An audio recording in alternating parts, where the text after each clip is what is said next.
It is strange how so many ancient stories begin with water rising where it should not. You look at cultures separated by entire oceans, and you see people telling almost the same tale. A world that drowns, a handful of survivors, a rebirth, and you cannot help but wonder why this keeps showing up. It is almost like humanity has a memory that refuses to die, even when everything else around it changes. Before we continue, a quick note. Many of you watch our videos but haven't subscribed yet, so please subscribe to our channel Restwise and join our growing community. We'd also love to know where you're watching from and what time it is for you. It's amazing to see how connected we all are. If you enjoy relaxing with philosophy, psychology, and science while drifting into sleep, give this video a like and stay with us on the journey. Now, let's get back to the video. Picture someone thousands of years ago staring at a sky turning dark while the river beside their home swells higher than it ever should. They would not think in scientific terms. They would think the world itself is angry or cleansing itself or warning them. That fear imprints itself deep. Then you hear a different community on the other side of the planet describe almost the same moment. They talk about walls of water swallowing towns and carrying away everything familiar, and they treat it not as fiction, but as a thing they must pass down so future generations remember it. When you see the same emotional fingerprint repeating over and over, you start to feel like you are looking at humanity trying to make sense of something massive. The real shock is when you realize these stories appear in places that had absolutely no contact with one another. The ancient Mesopotamians talk about a devastating flood long before Christianity adopted its own version. Indigenous groups in the Americas tell stories of a great surge of water that forced people to the tops of the highest mountains. In parts of Africa, legends describe a time when the sky opened and rain fell with such intensity that almost no one survived. Australia, India, China, the Pacific Islands, the Mediterranean. It keeps going. Cultures you would expect to have completely different worldviews still carry this same haunting memory. And it is not just a memory. Many flood stories share oddly specific details. A warning that was ignored. A structure built to withstand the rising water. Animals being preserved. A family or small group chosen to continue life on Earth. These similarities are not the kind you shrug off as coincidence. They feel more like people all around the world were grasping at the same puzzle, but describing it in their own emotional language. Some researchers think this is because during the end of the last ice age, sea levels rose far faster than anything we would consider normal. Imagine entire coastlines being swallowed across generations. Not instantly, but fast enough that people would witness the land shrinking year after year. That kind of slow-moving disaster has a way of becoming myth, not as a literal record, but as an emotional truth that gets shaped and retold until it becomes something bigger than memory. There is something validating in seeing this pattern. You realize ancient people were not naive or obsessed with dramatic stories. They were responding to real forces that shaped their lives. Humans do this instinctively. When something threatens survival, the mind turns it into a story so the danger can be passed forward even if the details fade. Psychological studies today show that when people live through extreme events, they remember them not as sequences of facts, but as emotionally charged narratives. The specifics shift, but the core lesson stays. That might explain why the flood myths vary in details but echo each other so strongly. There is also a deeper layer that makes these stories resonate. water wipes everything clean. It resets the world. That idea speaks to something primal in us, the fear of losing everything, but also the hope that comes after. Many flood stories end not in despair but in renewal. The survivors rebuild. Life returns. The world starts fresh. Maybe that is why these stories survived thousands of years. They are not just warnings. They are reminders that every collapse holds a chance to begin again. And just when you think you can fully explain it, you encounter small details that make you pause. Why do some cultures describe the flood as global when their entire world was only the size of their valley? Why do others describe the water rising faster than anything natural should? Why do some versions mention the stars shifting or the sun disappearing? These are the moments that spark curiosity. They suggest there may be layers we still have not uncovered, memories we still misunderstand, or events we have not connected yet. In the end, the repeated flood myth feels like a message carried across time by countless storytellers who never met one another. A collective memory that refuses to vanish. A reminder that sometimes the most unbelievable legends survive because they hold a truth that mattered enough to keep alive. Recurring legends of sky gods and sun deities. There is this moment in human history that keeps showing up like an echo, where people look up at the sky and decide that whatever lives up there must be watching them. Different continents, different languages, different lives, yet so many cultures crafted legends about powerful beings descending from the heavens or riding across the sky in blazing light. It is almost unsettling how universal this instinct is, as if the sky itself pushed humanity into the same story over and over. Think about it. Long before telescopes or satellites, or even simple weather predictions, the sky was the biggest unknown anyone could witness. It moved. It changed colors. It produced storms that could rip apart entire villages. It delivered warmth that saved crops 1 month and then punished the earth the next. When you live in a world where you have almost no control, you interpret the place that controls everything as a realm of beings far more powerful than yourself. And so the stories began. Not calmly, not logically. They were born out of awe and fear and curiosity all swirling together. The shocking part is not that ancient people created sky gods. It is how similar these deities are across civilizations that had zero contact with one another. You see this blazing sun figure that gives life, but also demands respect.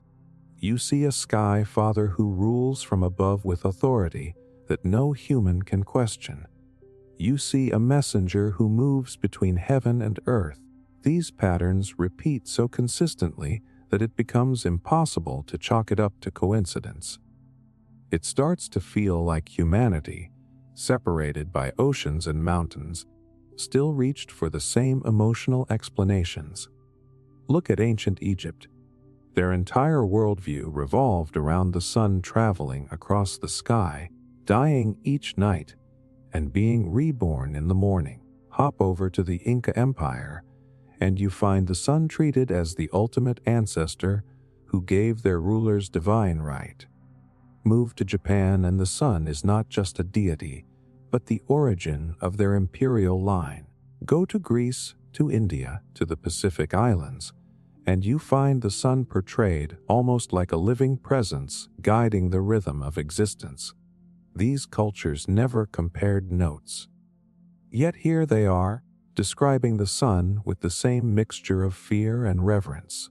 And it is not only the sun. Many cultures describe beings who descend from the sky to teach agriculture, laws, writing, or survival skills. In some stories, these beings arrive in brilliant light. In others, they ride chariots or wheels or glowing spheres. Today, we might call these symbolic or metaphorical. But for the people telling these stories, they were describing encounters they believed truly happened. The pattern is so consistent that you start to wonder what exactly early humans were experiencing that made them interpret it this way. Psychologists have studied how the human mind reacts to the unknown, and one of the most powerful findings is that people naturally anthropomorphize forces they cannot control. If something shapes your fate, you imagine it has intention. If it has intention, you imagine it has personality, and once it has personality, it becomes a being, a sky god, a sun deity, a presence that explains what your senses cannot. This instinct cuts across cultures because it is wired into how the brain works. The sky becomes a mind. The sun becomes a will. The storms become messages. But there is another layer that makes these myths even more compelling. Many ancient civilizations were incredibly sophisticated sky watchers. They tracked planetary movement. They predicted eclipses. They aligned monuments with solstices and equinoxes. They treated the sky not as a vague symbol, but as a precise clock. When something unusual happened in that clock, like a comet or a long eclipse, or a sudden brilliant object rising before dawn, it would have been terrifying. Events like that burn themselves into cultural memory. They get retold, reshaped, and eventually elevated into divine encounters. What is fascinating is how these stories often carry the same emotional structure. A sky being arrives. Humanity receives knowledge or warning. Something changes forever. It is the kind of narrative humans turn to when they feel small compared to the forces around them. Even today, people look at the night sky and feel that same deep pull, that same question about whether something is watching back. So when you see sky gods and sun deities appearing everywhere, it feels less like scattered imagination and more like humanity reaching toward the same mystery with different words. A reminder that even separated by oceans and eras, people kept looking up and sensing that the universe had a voice. Global appearances of serpent or dragon mythology. It is wild how often serpents and dragons slither their way into the center of ancient stories, especially when you realize these cultures were separated by impossible distances. You could take a map of the world, drop your finger almost anywhere, and chances are the people who once lived there told tales of a giant serpent or a sky-twisting dragon that shaped their world. You start to feel like humanity kept bumping into the same creature in different forms, even though that should not be possible. What grabs you first is how instinctive the fear is. Humans react to snakes faster than almost any other animal. Scientists call this a biological preparedness response. Our nervous system learned over millions of years to snap into alert mode the instant we see that curved shape or that quiet, sliding movement. So imagine early humans living in places where these creatures were not just frightening but actually deadly. That primal reaction sinks deep into the mind and passes through generations long after the danger fades. It is not hard to see how something so powerful could evolve into myth. But here is where it gets strange. These legends are not just about normal snakes. They describe serpents that circle the world, dragons that breathe fire, sea serpents that crush ships, river spirits shaped like scaled beasts, sky serpents that twist across storms. China has the celestial dragon tied to rain and good fortune. Norse mythology has the great world serpent lying beneath the oceans. Mesoamerican cultures have feathered serpents who bring knowledge and transformation. Australia has the rainbow serpent connected to creation and survival. Everywhere you look, the serpent is not a background creature. It is a central character. and the similarities keep stacking up. Many cultures describe the serpent as a guardian of knowledge or treasure. Others paint it as a challenger to the gods or a force that must be defeated for the world to continue. Some stories describe it as a creator that shaped valleys, rivers, and mountains. These are not small connections. They are the kind of patterns that hint at something deeper, something buried in how humans interpret power, fear, and the natural world. Part of the shock comes from realizing that many civilizations with serpent myths did not even have large snakes in their environment. Why would early northern Europeans tell detailed stories about dragons when the snakes around them were tiny and harmless? Why would Arctic cultures with almost no exposure to snakes still describe serpent-shaped spirits? This is where the emotional logic becomes more fascinating than the biological one. Serpents move in a way that feels otherworldly. They glide without legs. They hide without sound. They strike out of nowhere. Their bodies curve like rivers and storms and lightning. Humans are drawn to shapes that feel symbolic, whether we understand them consciously or not.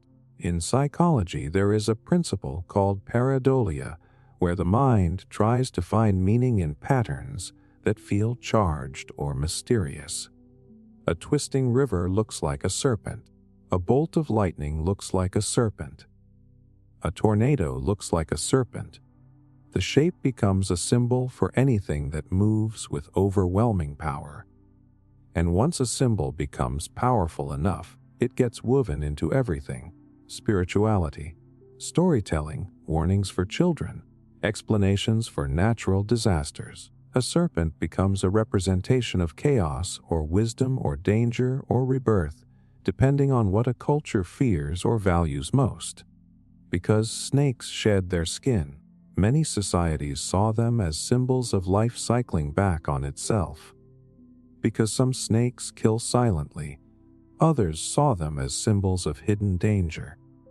Because dragons dominate their environment in myth, they became symbols of unstoppable force. Different interpretations, same creature. It also does not hurt that serpents leave deep emotional impressions.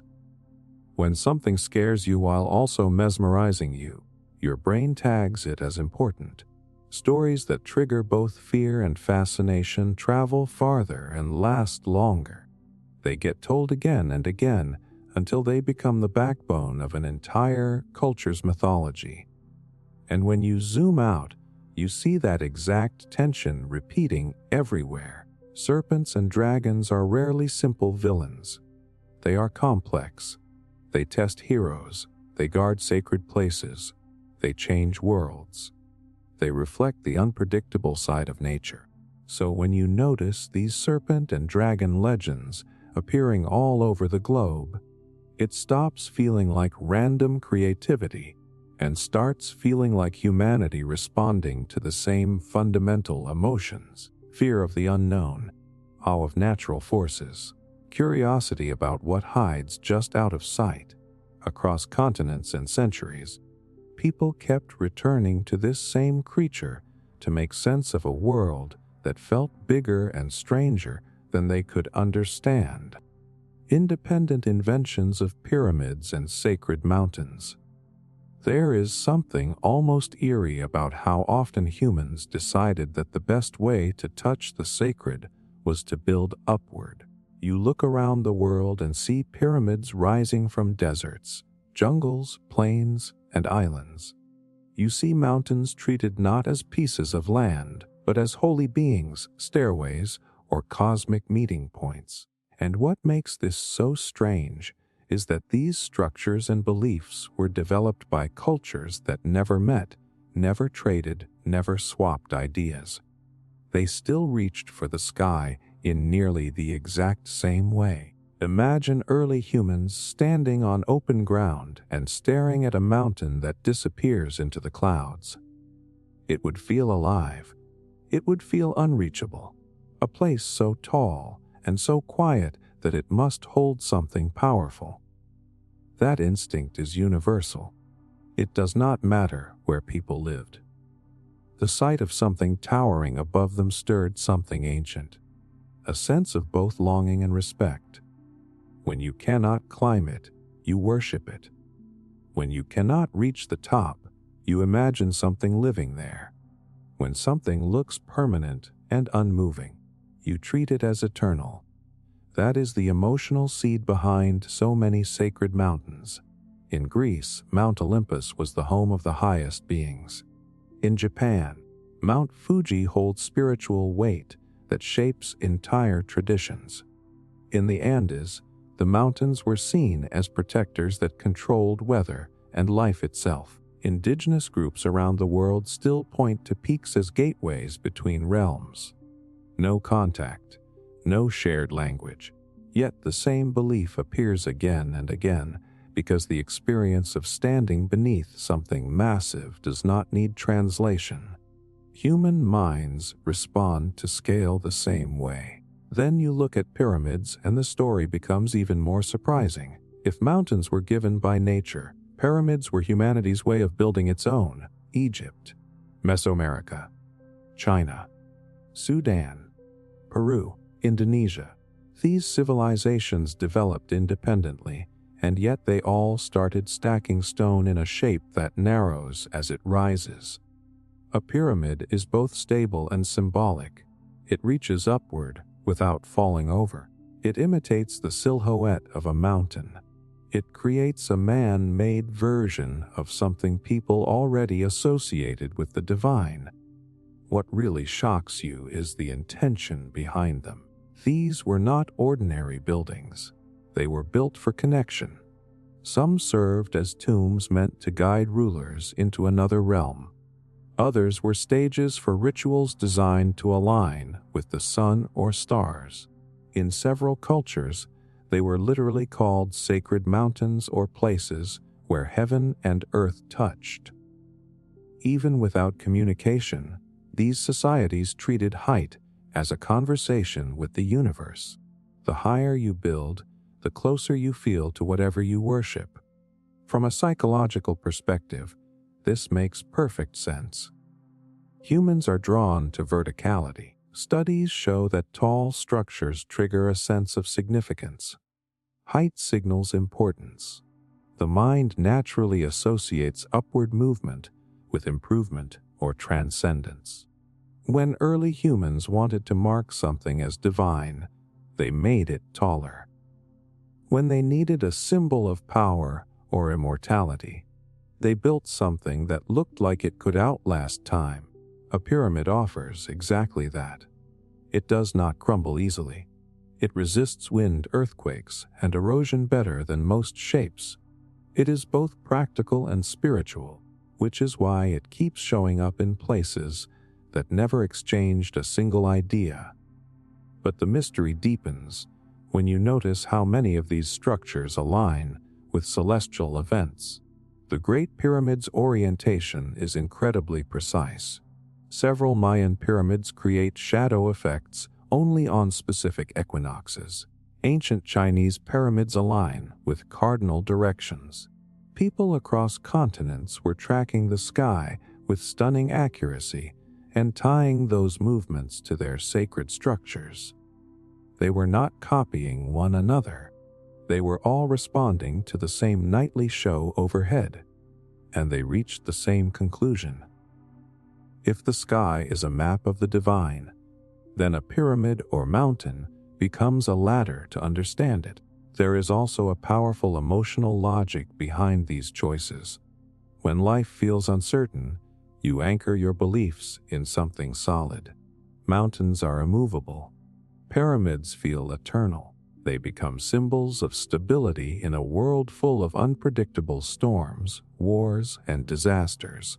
So of course people link them to creation stories, afterlife journeys, and cosmic order. These structures told them that some things would always stand. When you step back and see this pattern across the planet, it becomes clear that humans were not just building monuments.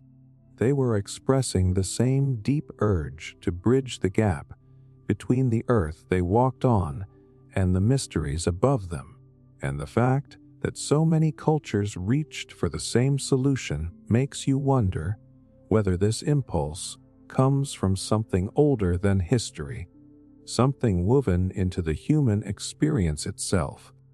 The widespread fear of night spirits and shadow figures. There is a moment most people have felt, even if they never admit it. The room is quiet, the lights are off, and suddenly your brain starts imagining shapes in the corners. Something shifts in the darkness. Something feels present.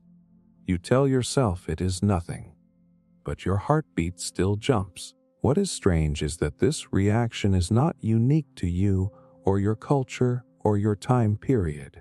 It is global. It is ancient. People everywhere have passed down stories of night spirits, shadow figures, and things that move when the world goes quiet. You would expect these legends to fade as civilizations grew more advanced, but they never disappeared. They changed names, but not their shape. Once you dig into this pattern, it becomes hard not to feel unnerved. Civilizations separated by oceans and eras tell almost identical stories. Something walks at night. Something hides in darkness. Something watches from the edges where the light cannot reach. African folklore warns of beings that lurk just beyond the firelight. Norse stories describe creatures drifting between the living and the dead. Indigenous groups across the Americas speak of shadow-like spirits that follow travelers. In East Asia, the night holds restless figures that feed on fear or regret. Different languages, different beliefs, yet the emotional blueprint is nearly the same. The shock comes when you look beyond myth and into human biology. Our brains evolved in a world where nighttime meant danger. Predators hunted in the dark, vision dropped, awareness heightened. The mind became hypersensitive to movement and sound because survival depended on it. So even today, long after the threats have changed, that old warning system is still active. The moment the lights go out, your brain switches modes. It scans the dark for shapes, even imagined ones. It prepares for danger before it knows what the danger is. That ancient instinct is why people around the world independently created stories that personified the night. They were not just telling tales. They were explaining why darkness felt alive. What makes this even more fascinating is the way children react to darkness. Studies show that most kids fear the dark before they fear anything else. They describe shadowy forms. They sense something watching. They imagine figures moving in the room. These fears appear without being taught. They rise naturally. That tells you something important. These legends are not purely cultural. They tap into universal wiring that every human carries. Cultures simply gave those feelings names and personalities, but the myths do more than warn. Many describe these shadow figures as moral teachers. If you break a rule, the night spirit finds you. If you wander too far, the shadow takes you. If you ignore your responsibilities, something waits in the dark. In communities where survival depended on staying close to the group and following strict rhythms, these stories protected people. Darkness was dangerous not because of spirits, but because of cliffs, animals, cold, and isolation.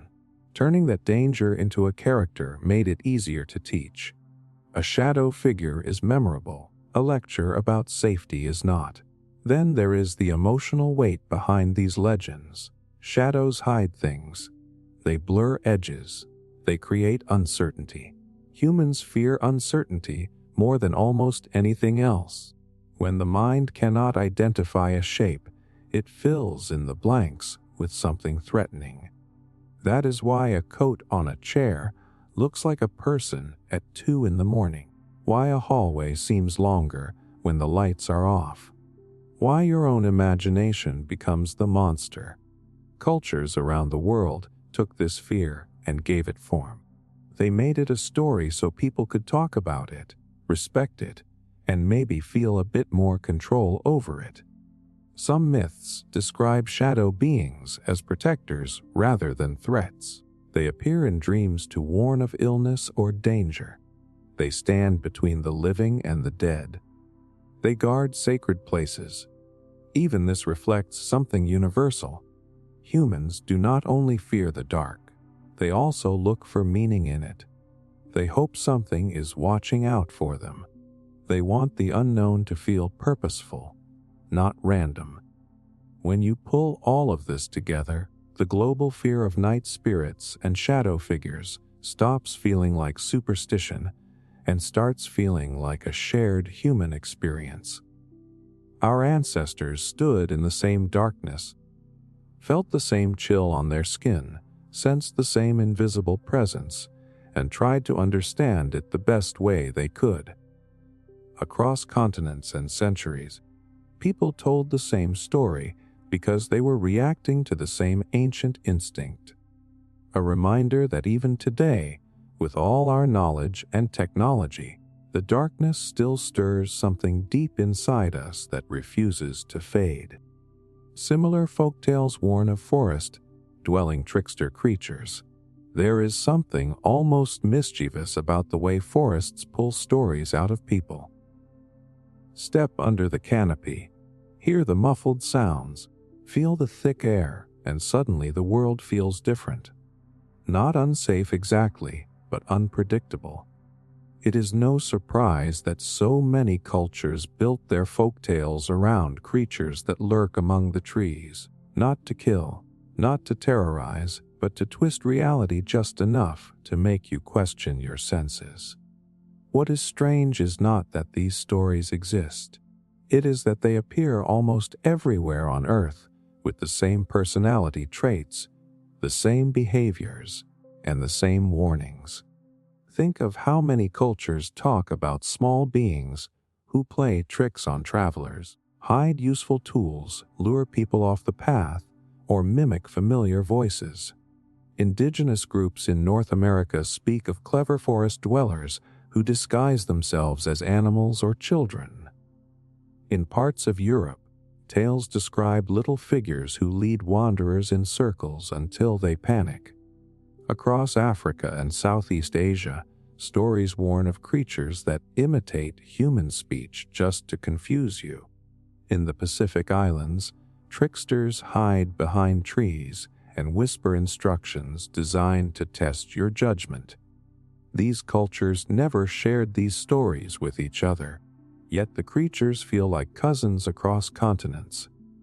The deeper shock comes from realizing how similar the behavior of these tricksters is. They rarely cause serious harm. They thrive on confusion, mischief, and small disruptions. They test patience. They challenge awareness.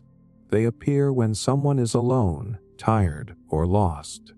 They use the forest itself as part of the trick, blending into shadows, bending sound, creating the illusion of movement. Different names, different appearances, yet the same emotional logic. To understand why this pattern repeats so consistently, you have to look at the forest from the perspective of early humans. The woods were full of resources, but also full of hazards. Paths disappeared easily. Landmarks changed with seasons. Light filtered strangely through the branches. Wind echoed in unexpected ways. The forest demanded sharp attention, but it also overloaded the senses. When people needed explanations for why they got lost, or why they heard strange sounds, or why familiar things seemed to shift places, trickster spirits were an easy answer. They turned confusion into a character. There is a psychological mechanism behind this. Humans naturally attribute agency to unexplained events.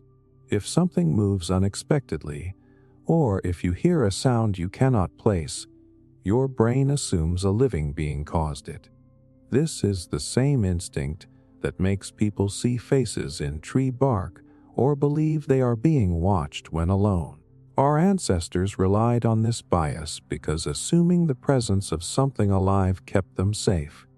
In forests, where predators and dangers were hidden, this instinct was heightened. Over time, that feeling evolved into stories about spirits who watched and played games with humans. What makes these myths even more fascinating is how they functioned within their societies. Trickster tales were not just entertainment. They taught important survival lessons. Stay on the path. Do not wander alone. Pay attention to your surroundings. Listen to the elders who know the land. Respect the forest because it can turn on you quickly. Instead of scolding children with lectures, communities wrapped practical warnings inside memorable stories about clever creatures who delighted in testing the careless. And these beings were never purely evil. That balance is key. Tricksters reveal as much as they conceal. They guide as much as they mislead. They represent the dual nature of the forest itself. It provides food and shelter, but it can also confuse and threaten. The trickster is a perfect symbol for that contradiction. Some tales even describe these creatures helping lost travelers, offering cryptic clues, or teaching valuable lessons through their tricks. They are unpredictable but not malicious. They are nature embodied in a personality. Another layer of mystery appears when you consider how these stories survived for thousands of years. People moved, landscapes changed, civilizations collapsed, yet the forest trickster persisted.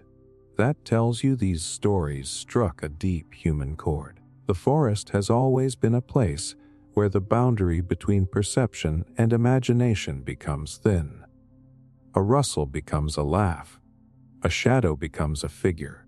A moment of disorientation becomes a test of character. Folktales gave structure to those moments. When you see this pattern across the globe, it becomes clear that these stories were shaped by the same universal experience. A dense forest, an unreliable sense of direction, a mind searching for meaning, and a creature that embodies the unpredictable spirit of the wild.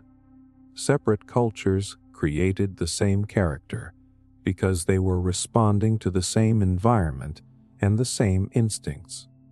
A reminder that even in isolation, humans often reach the same emotional conclusion about the world around them. Miracle birth myths that mirror each other worldwide. It is almost impossible to ignore how often the world repeats the same story about a child who arrives in a way no ordinary human should. You see it in ancient temples, in oral traditions, in scriptures, in forgotten carvings, and in the memories of cultures that never crossed paths. A child born under impossible circumstances, a child who arrives through divine intervention or a mysterious sign, a child who grows up to change everything. The details vary, but the pattern is unmistakable. It is as if every society looked at the mystery of birth and decided it needed an even deeper mystery to sit inside it. Picture a community thousands of years ago with no medical explanations, no understanding of genetics, no concept of fertility issues. When a baby survived against the odds, or when a leader needed a story to justify their power, or when something extraordinary happened around a birth, the only language people had to describe it was spiritual. That emotional logic shaped the earliest miracle birth stories. But what makes all of this so strange is that the themes repeat across civilizations with uncanny similarity. You see it in ancient Egypt, where a child destined to rule is said to be conceived by the gods visiting the queen. You see it in Greece, where heroes arrive through divine encounters that defy natural laws. Move to India, and you find children born through visions and sacred forces rather than ordinary conception. Look at East Asia, and there are tales of babies appearing after dreams, rays of light, or mysterious visits that leave no physical trace. Indigenous groups across the world tell of ancestors born from spirits, animals, or cosmic forces. Different continents, different beliefs, yet the emotional rhythm is the same. A birth that breaks the rules. A child marked for a purpose. A world forever changed. The shock comes when you realize these stories are not isolated. They follow almost identical structures. A chosen mother, a sign in the sky, a prophecy, a struggle surrounding the birth, a destiny that unfolds as if it was already written. These recurring elements show up so consistently that you start to feel like something deeper is going on, something woven into how humans understand power, hope, and meaning. Psychologists have a theory about this. Humans naturally create narratives that turn uncertainty into purpose. Birth is one of the most unpredictable experiences in the ancient world. Mothers died, infants died. Unexpected outcomes happened constantly. So when a child survived danger or arrived during a significant moment like an eclipse or a natural event, people saw that as a message. A miracle birth story allowed them to transform fear into destiny. It gave them a sense that the universe was not random, that life followed a larger pattern. There is also a political truth behind many of these myths. Rulers needed a way to legitimize their power. If a leader could claim to be chosen by the heavens or born under miraculous circumstances, their authority became unquestionable. That is why so many kings, heroes, and spiritual teachers across the world are tied to these mythic birth stories. It was not deception. It was cultural logic. If someone extraordinary rises, people want an extraordinary beginning.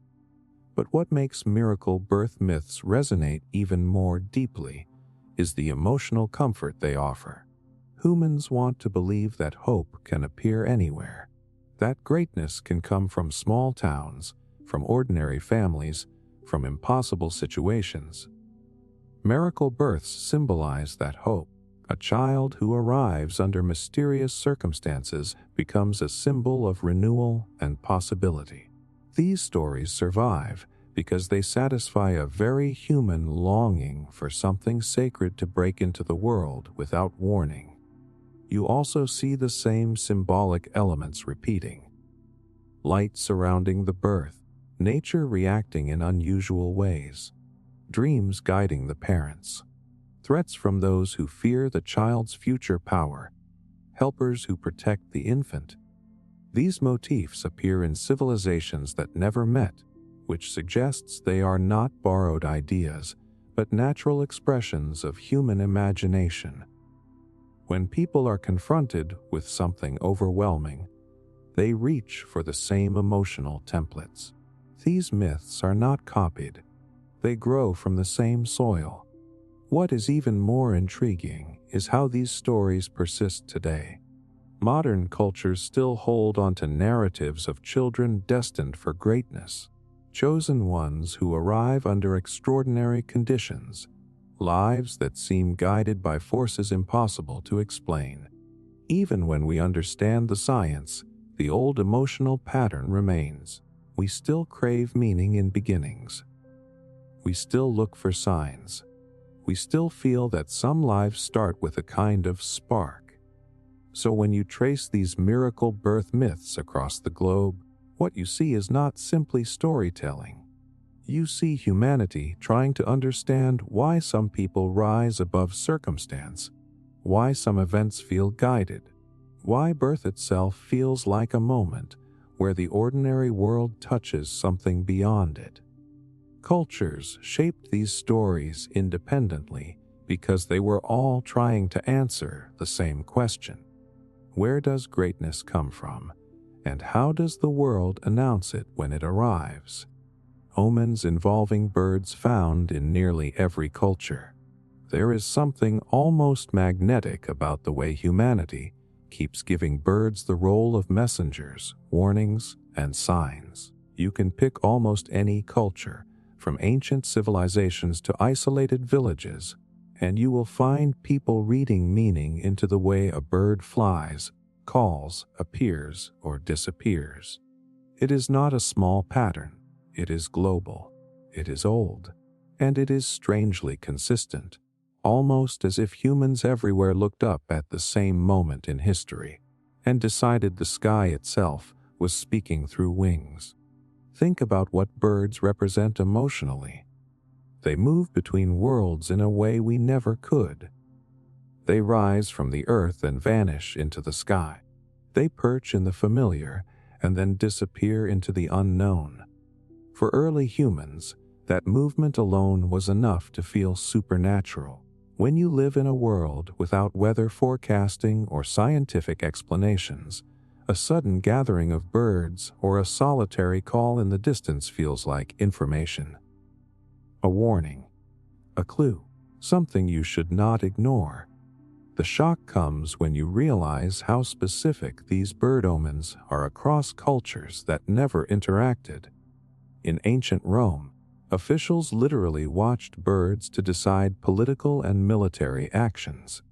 In China, the sudden visit of a certain bird was treated as a sign from ancestors. Indigenous groups across the Americas saw birds as carriers of messages between the living and the spiritual world. In parts of Africa, the cry of a night bird warned of danger or illness. In Europe, ravens and crows became symbols of prophecy. In the Pacific Islands, the flight path of seabirds guided entire migrations. These communities were separated by oceans, yet reacted to birds with the same emotional urgency. And it was never just any bird. Many cultures interpreted specific behaviors with surprising similarity. A bird tapping on a window meant a coming change. A bird landing on your path signaled a shift in fortune. A flock moving in an unnatural pattern hinted at storms or conflict. A lone bird calling repeatedly at night stirred unease. These are almost identical interpretations appearing thousands of miles apart. That is the part that makes you pause. How did people with no shared language see the same meaning in the same behavior? The answer sits partly in biology. Human brains are wired to notice irregular patterns in nature. We evolved to detect changes that could affect survival. Birds happen to be incredibly sensitive to environmental shifts long before humans notice them. They sense pressure changes before storms. They react to predators faster than we can. They adjust their behavior when something in the ecosystem is off. People noticed this even without understanding the science. When birds behaved strangely, something real often followed. Over time, that turned into belief. The bird did not just react to danger, it predicted it. But there is a deeper psychological layer at work. Birds trigger something symbolic in the mind. They represent freedom, transition, and connection. They appear unexpectedly and vanish before you can understand why. That makes them perfect carriers of meaning. When something feels uncertain, humans naturally look to the environment for clues. Birds offer exactly that because they are visible, unpredictable, and dramatic in their movements. A small shift in their behavior feels like a message simply because our minds look for messages in anything that stands out. These omens also served a practical purpose. They trained people to pay attention. When communities linked bird behavior to outcomes, they became more observant of their environment. If a certain bird avoided an area, maybe a predator was nearby. If birds fell silent, maybe a storm was coming. If migratory birds arrived late, maybe the seasons were shifting. The stories kept people alert without needing formal instruction. A myth carries information more easily than a rule. What makes these bird omens even more compelling is the emotional weight behind them. Birds appear during turning points, births, deaths, journeys, illness, transformation. People notice these coincidences and attach meaning to them.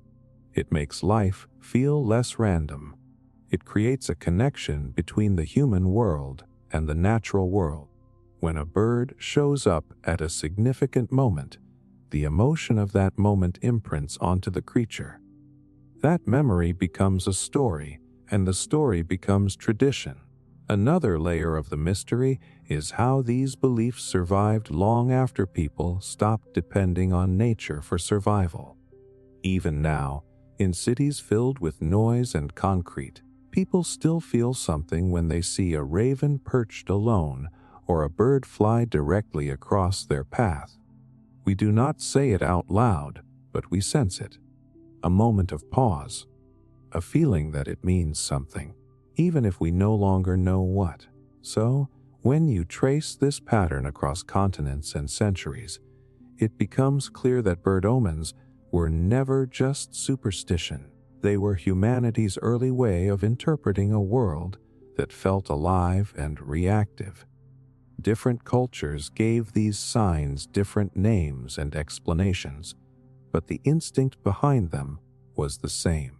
Birds became symbols of intuition, warning, hope, and connection. A universal language written in feathers and flight, understood by people who never met yet somehow felt the same truth when they looked at the sky. Stories of hidden lost civilizations across the globe.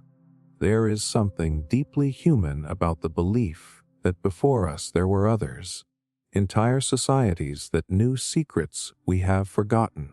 You see this idea pop up in places that had no contact at all.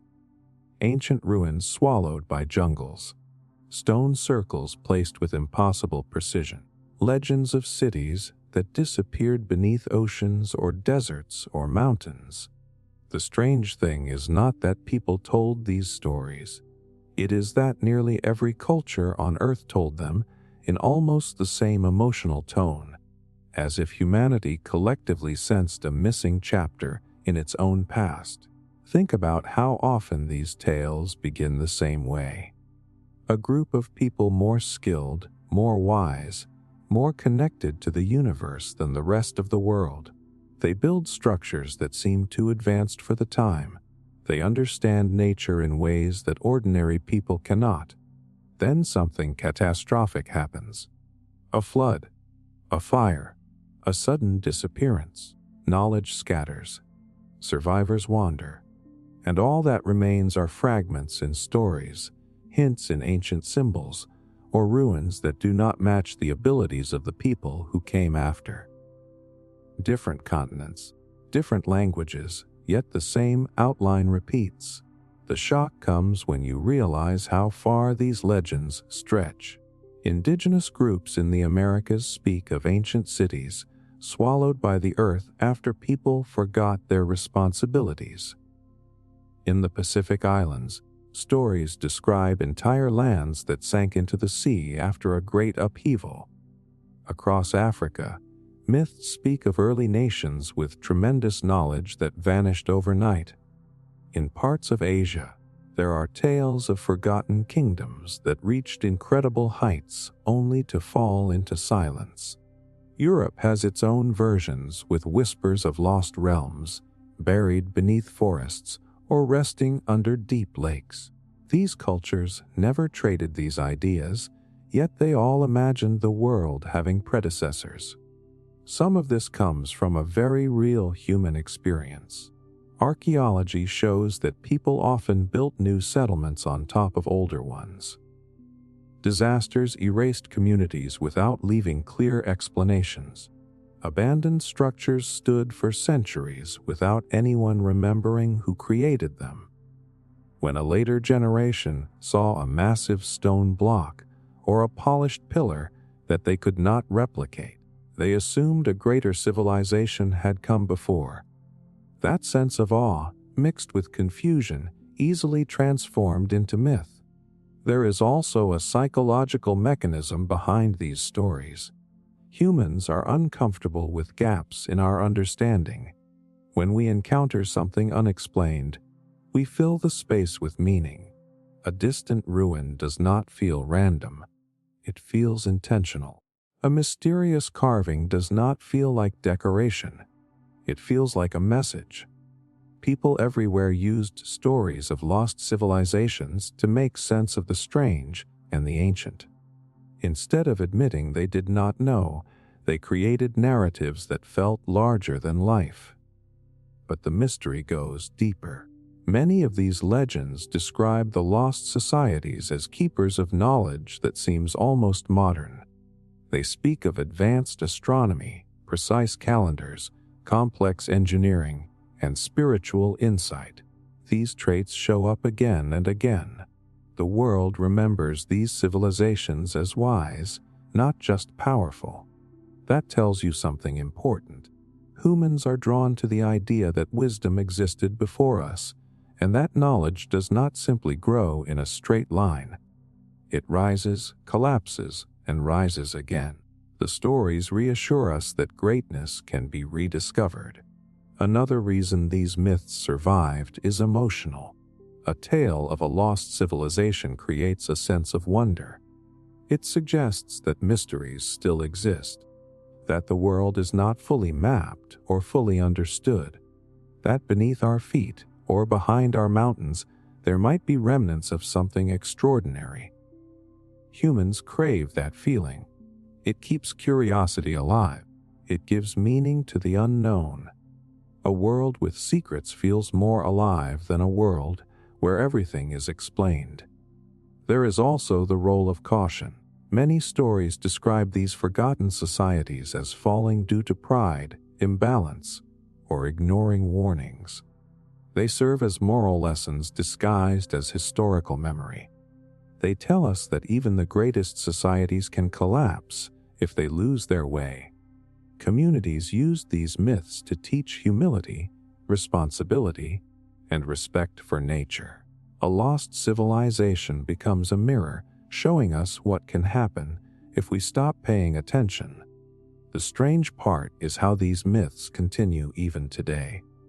Modern people still talk about forgotten worlds, buried structures, and ancient knowledge waiting to be uncovered. The emotional pattern has not changed. It reflects the same desire our ancestors had to connect with something older and deeper than the present moment. So, when you look at these tales from around the globe, you start to see them not as isolated fantasies, but as a shared human instinct, a belief that the world holds memories we have not fully decoded, a sense that our story is longer than we know, and a feeling that somewhere, hidden in the earth or the ocean or the collective imagination, a piece of our past is still waiting to be found. Cultural archetypes of the hero's journey. It is wild how predictable we humans become when you zoom out far enough. Every culture tells stories about a person who starts out ordinary, gets thrown into chaos, learns who they truly are, faces something bigger than themselves, and returns transformed. You see this shape everywhere, even in societies that never shared a single word. It is almost like humanity agreed on the emotional blueprint of what it means to grow up and step into your own power long before we had the tools to compare notes. What hits you first is how similar these tales feel at their core. A young warrior in West Africa is sent on a dangerous quest after misfortune strikes. A wanderer in ancient Greece leaves home because something inside them refuses to stay quiet. A youth in the Pacific Islands reluctantly accepts a journey they never asked for. A child in South America discovers a hidden ability that forces them to leave their village.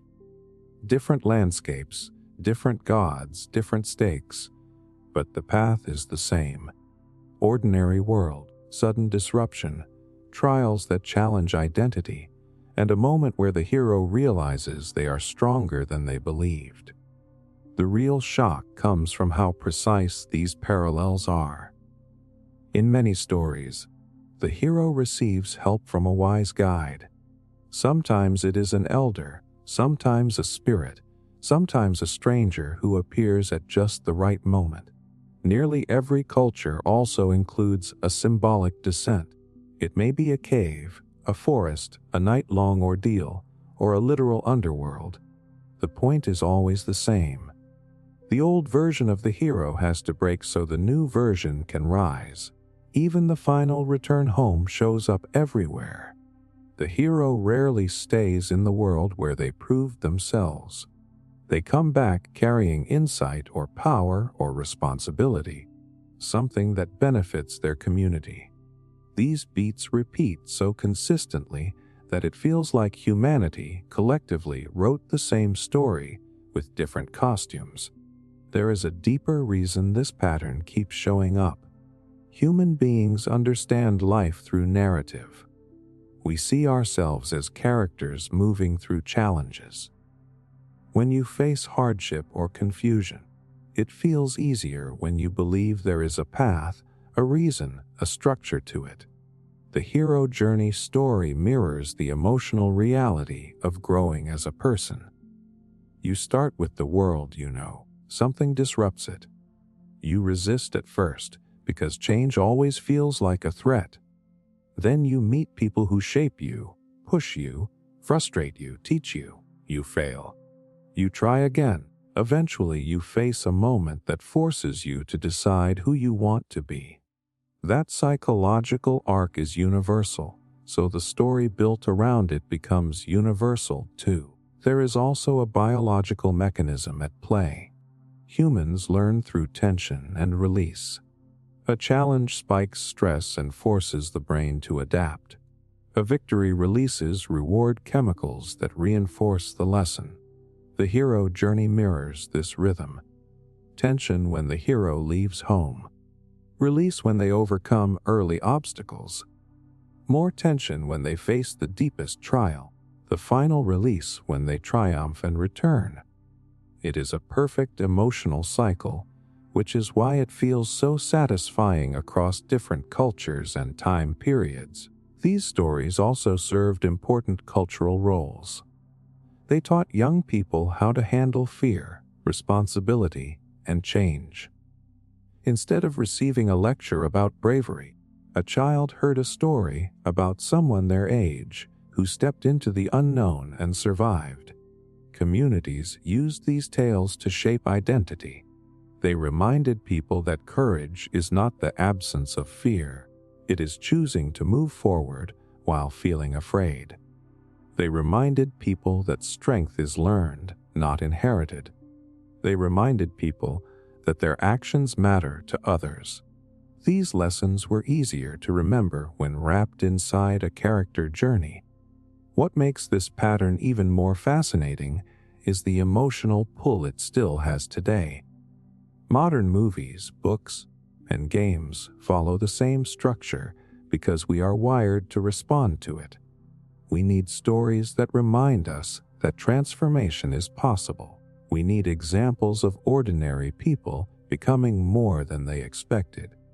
Even if the world today looks nothing like the ancient cultures that created the first hero tales, the emotional truth remains the same.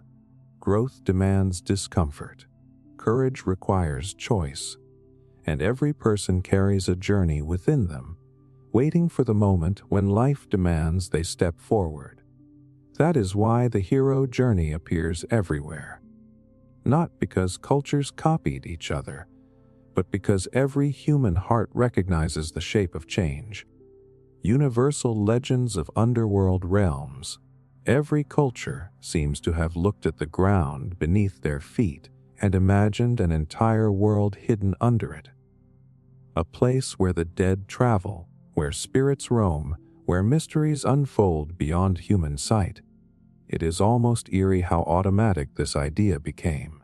You can walk from one side of the planet to the other and find stories about realms beneath the earth, as if people everywhere felt that life could not simply end. It had to continue somewhere just out of reach, just beyond the soil. What grabs you first is how these underworld stories are not simply about fear. They are about consequence, transformation, memory, and meaning. In ancient Greece, people imagined a realm that mirrored the structure of everyday life, but with a deeper emotional weight.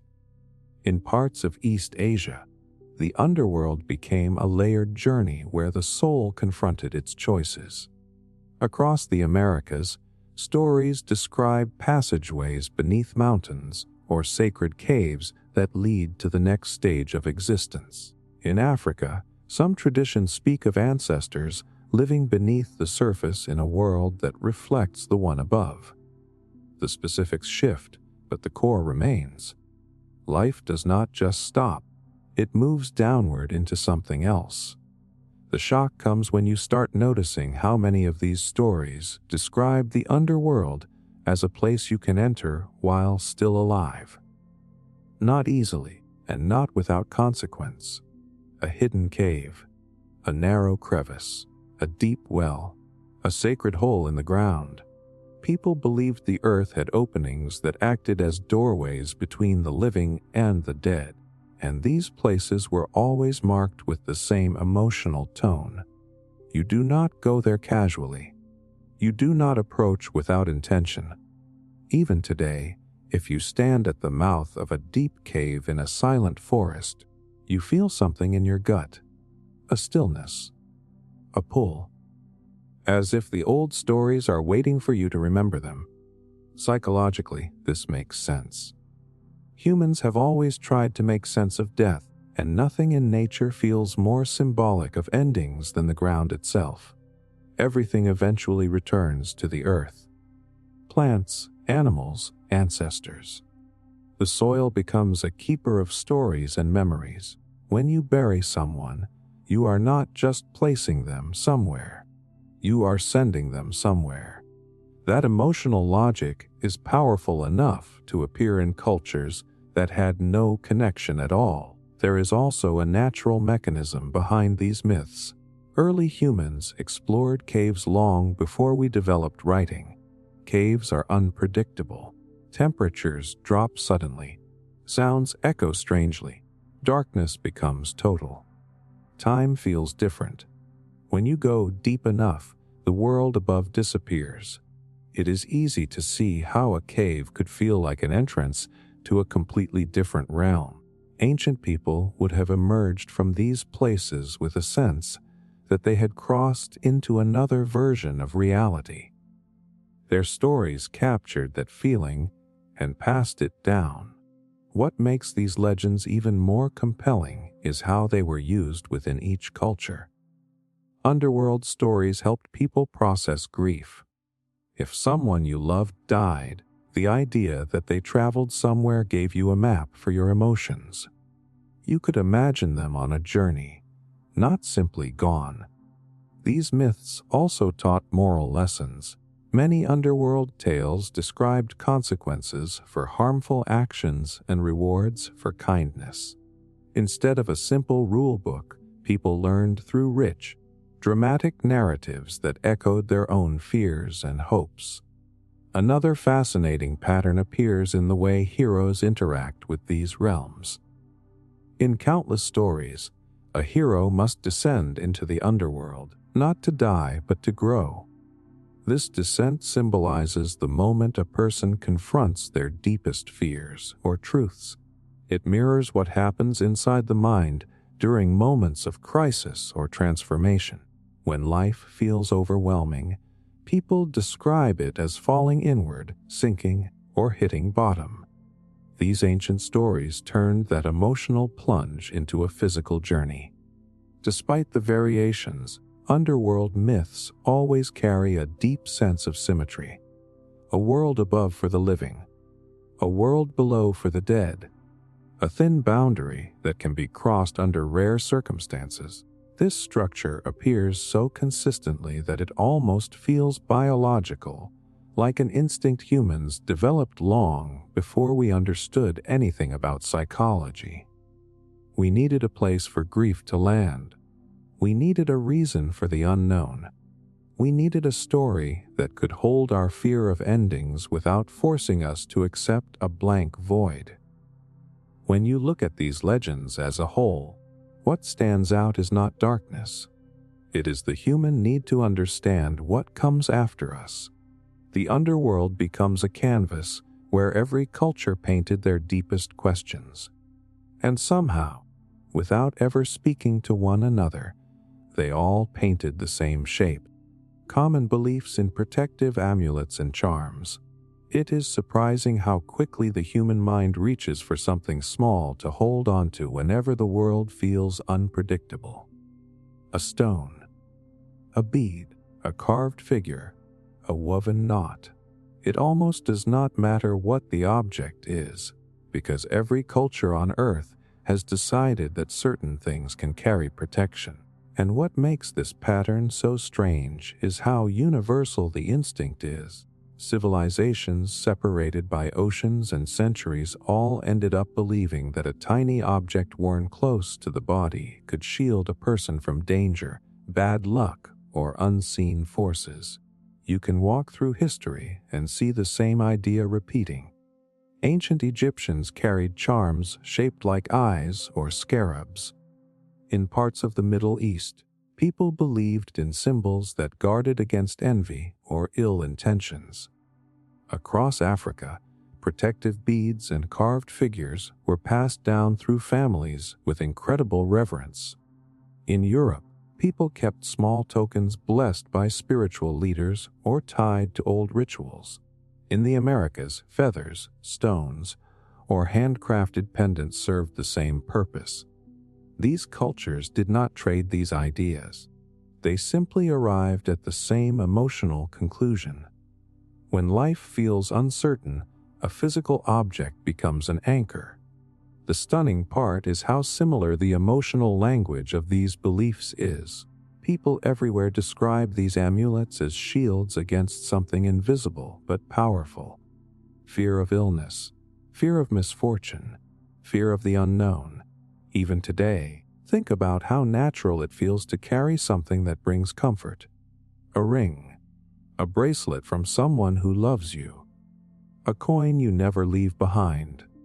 The logic is the same, even if we no longer call them charms. There is a psychological truth behind this pattern. Humans have always dealt with forces they could not fully control. We created stories to explain storms, rituals to bless crops, and symbols to give us a sense of agency. Holding a protective object is not superstition.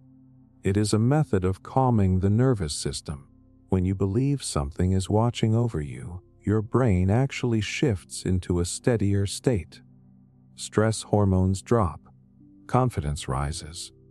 That change affects behavior, which in turn affects outcomes. The charm does not magically fix the world, but it transforms how a person moves through it. And that matters more than most people realize. Imagine living thousands of years ago. Illness had no explanation. Weather could destroy your food supply. Conflict could erupt without warning. You lived with uncertainty every day. A protective charm offered two things: emotional stability and a sense of control. It was something you could touch, something that made you feel less alone in a world that did not always make sense.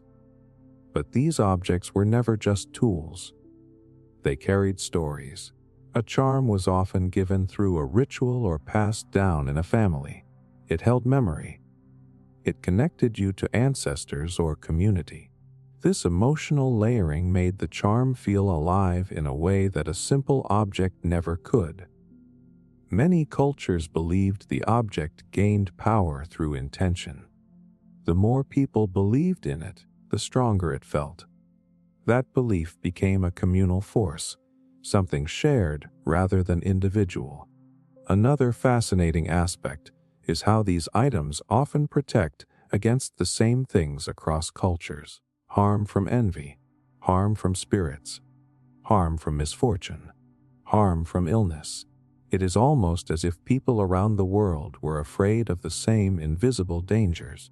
and they all created small symbols to stand between themselves and the unknown.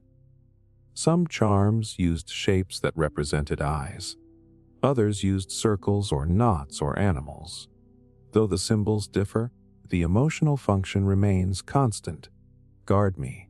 Watch over me. Keep the darkness away. You also see a repeating pattern in how these amulets are worn. Close to the skin, under clothing, near the heart, wrapped around the wrist, tied at the waist. People wanted these objects touching their bodies as if the closeness helped the protection seep inward.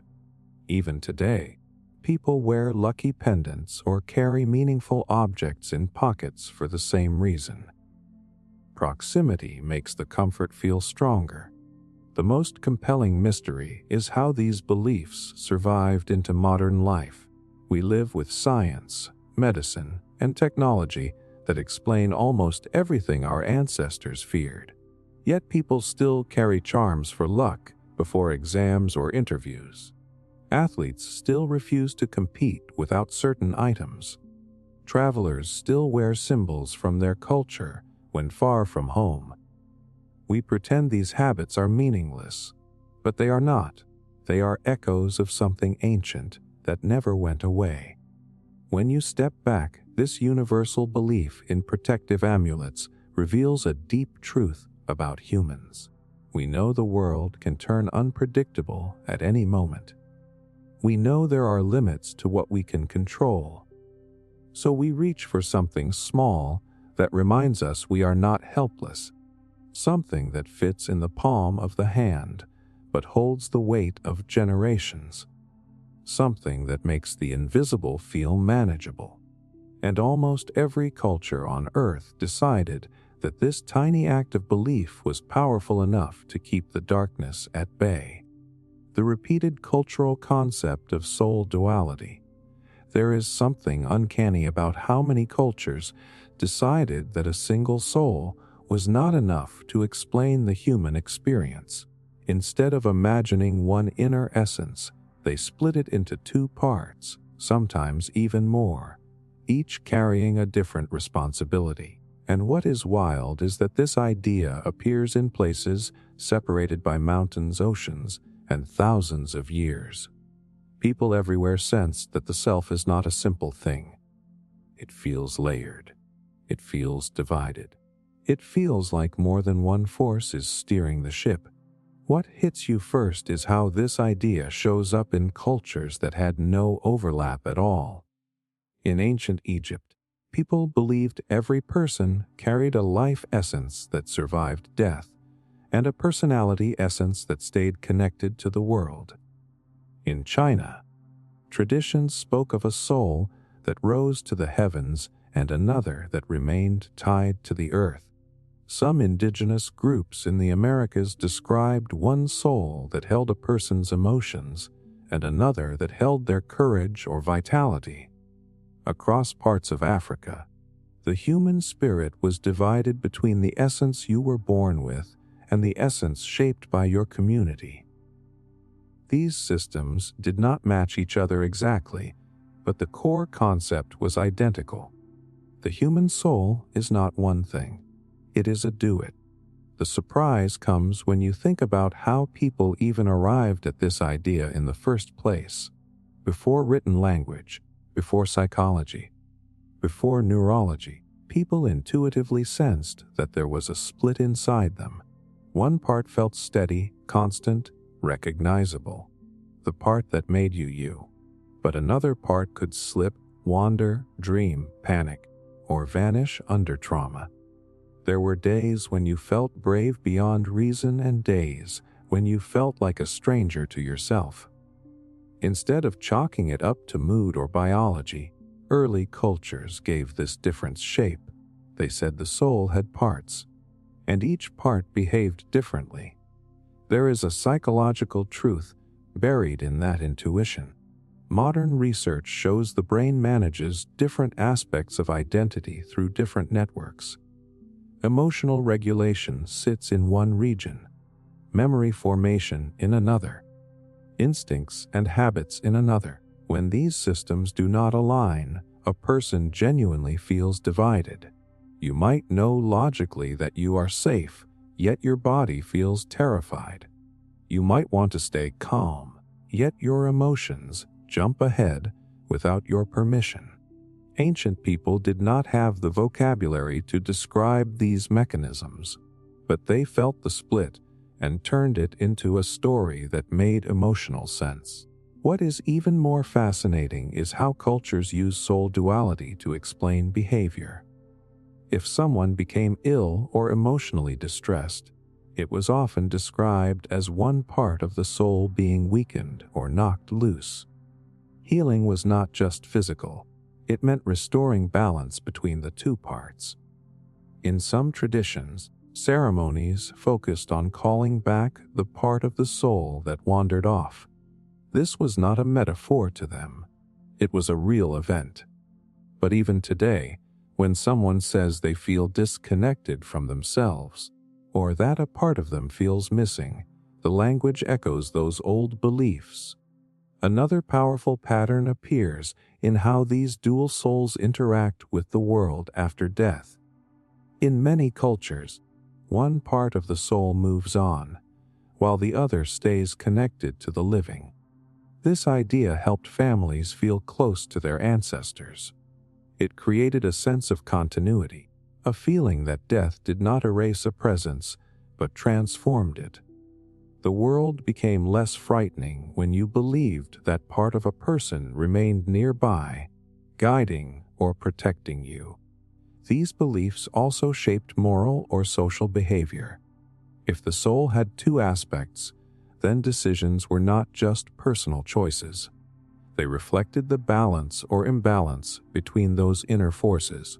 A person who acted with kindness or courage was someone whose soul parts were aligned. A person who acted with cruelty or recklessness was seen as split, out of sync, ungrounded. The story of soul duality became a system for understanding human nature and responsibility long before psychology existed. The most intriguing part is how modern life still reflects this ancient belief. People talk about their higher self and their shadow self, their calm mind and their reactive mind, their inner child and their adult self.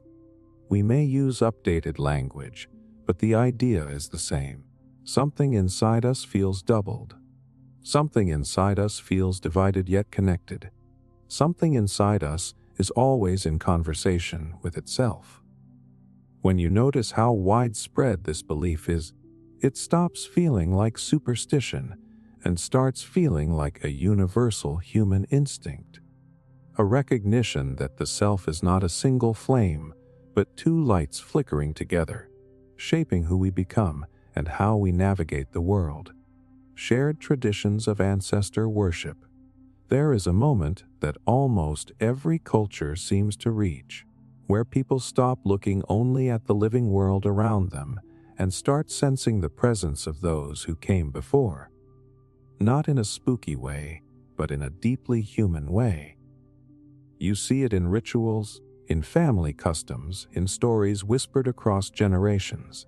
Entire communities across the world decided that ancestors do not simply vanish. They remain connected, watching, guiding, and shaping the lives of the living.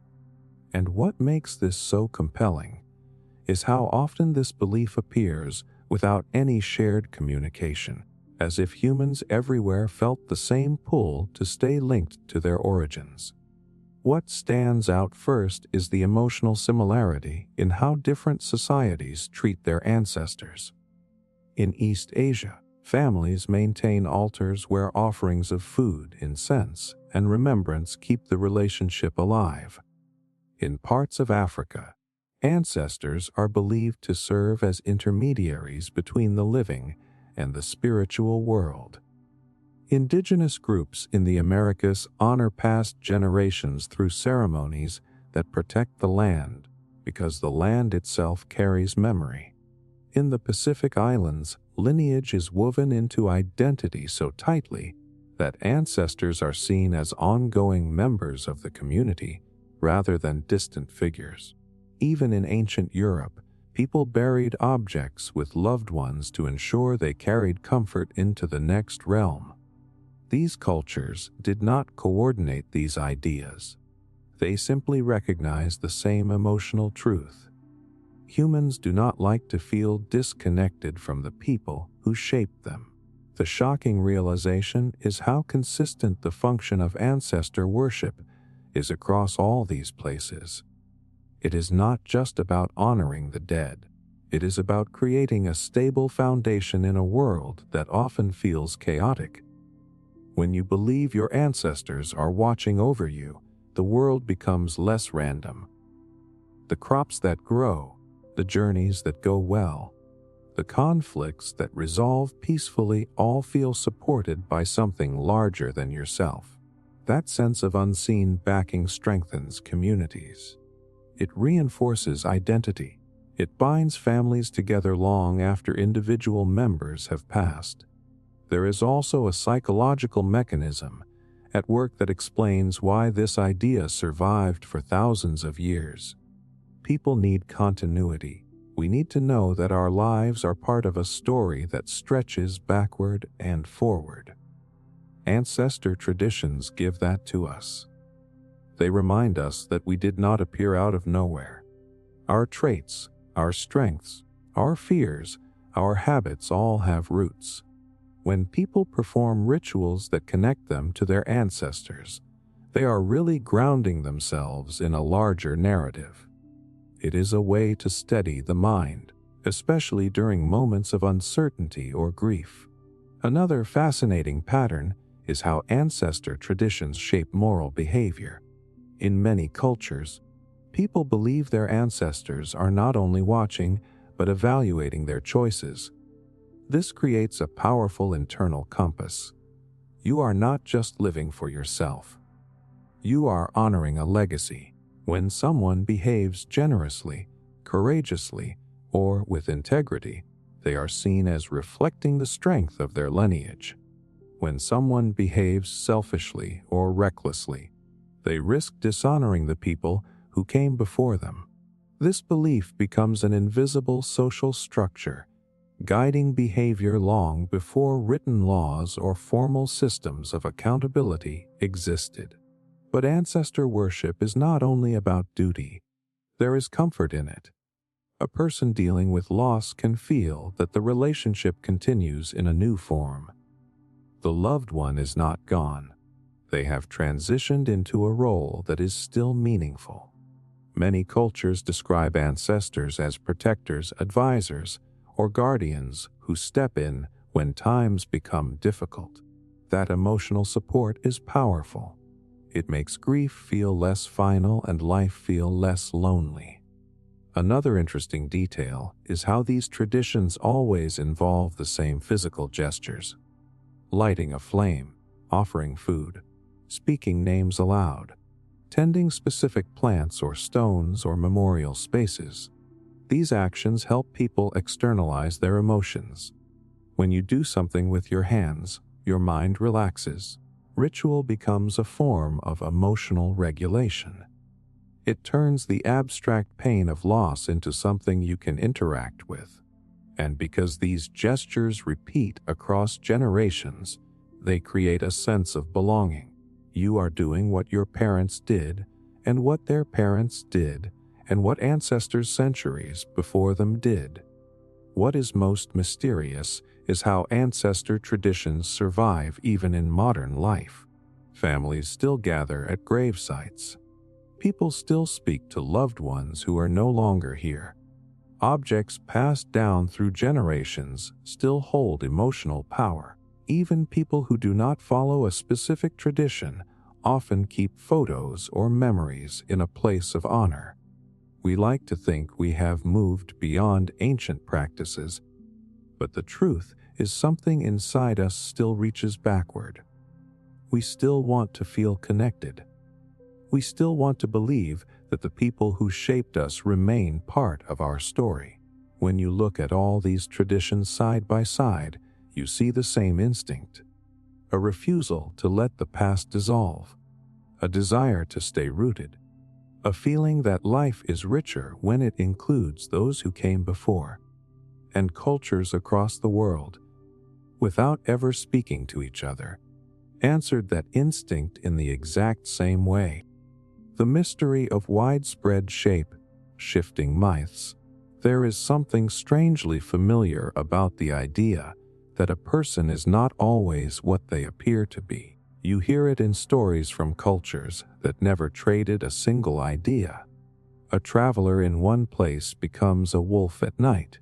A spirit in another place becomes a fox to trick villagers. A hero elsewhere becomes a bird to escape danger. The same pattern repeats in distant lands: humans turning into animals, animals turning into humans, spirits slipping between forms as easily as breathing. And the mystery is not why these stories exist, but why they show up everywhere with the same emotional punch, as if shape-shifting taps into a part of the human mind we all instinctively recognize. What grabs you first is that these stories appear in regions that had no contact at all. In parts of Europe, you get tales of people who transform into wolves under certain conditions. In East Asia, fox spirits take on human shapes to test someone's character.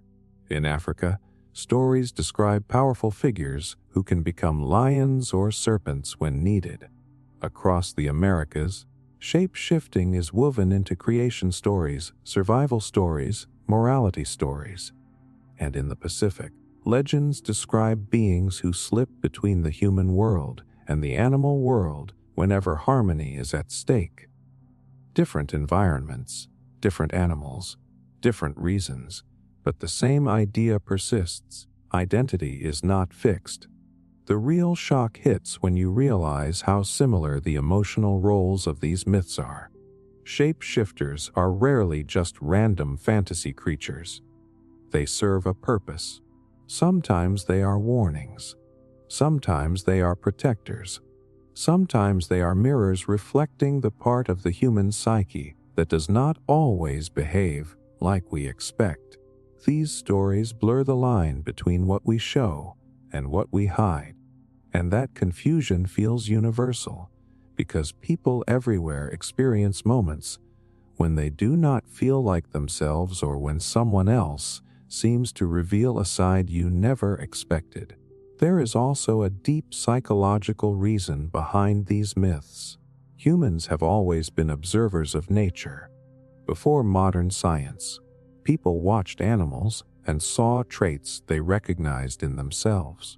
Loyalty in wolves, cunning in foxes, strength in bears, grace in birds. When they saw these traits in people, the boundary between human and animal felt thinner. If someone acted with wild aggression or eerie calm or sudden instinct, it made emotional sense to imagine they carried an animal spirit within them. Shape-shifting became a symbolic way to explain unpredictable behavior long before psychology existed. Another mechanism driving these myths is fear. People feared things that changed suddenly. Darkness shifting, a figure moving strangely, an animal acting in a human-like way. Anything that blurred categories created tension in the brain. Humans rely on clear labels to feel safe. When something sits between categories, like half human and half animal, the brain lights up with alarm.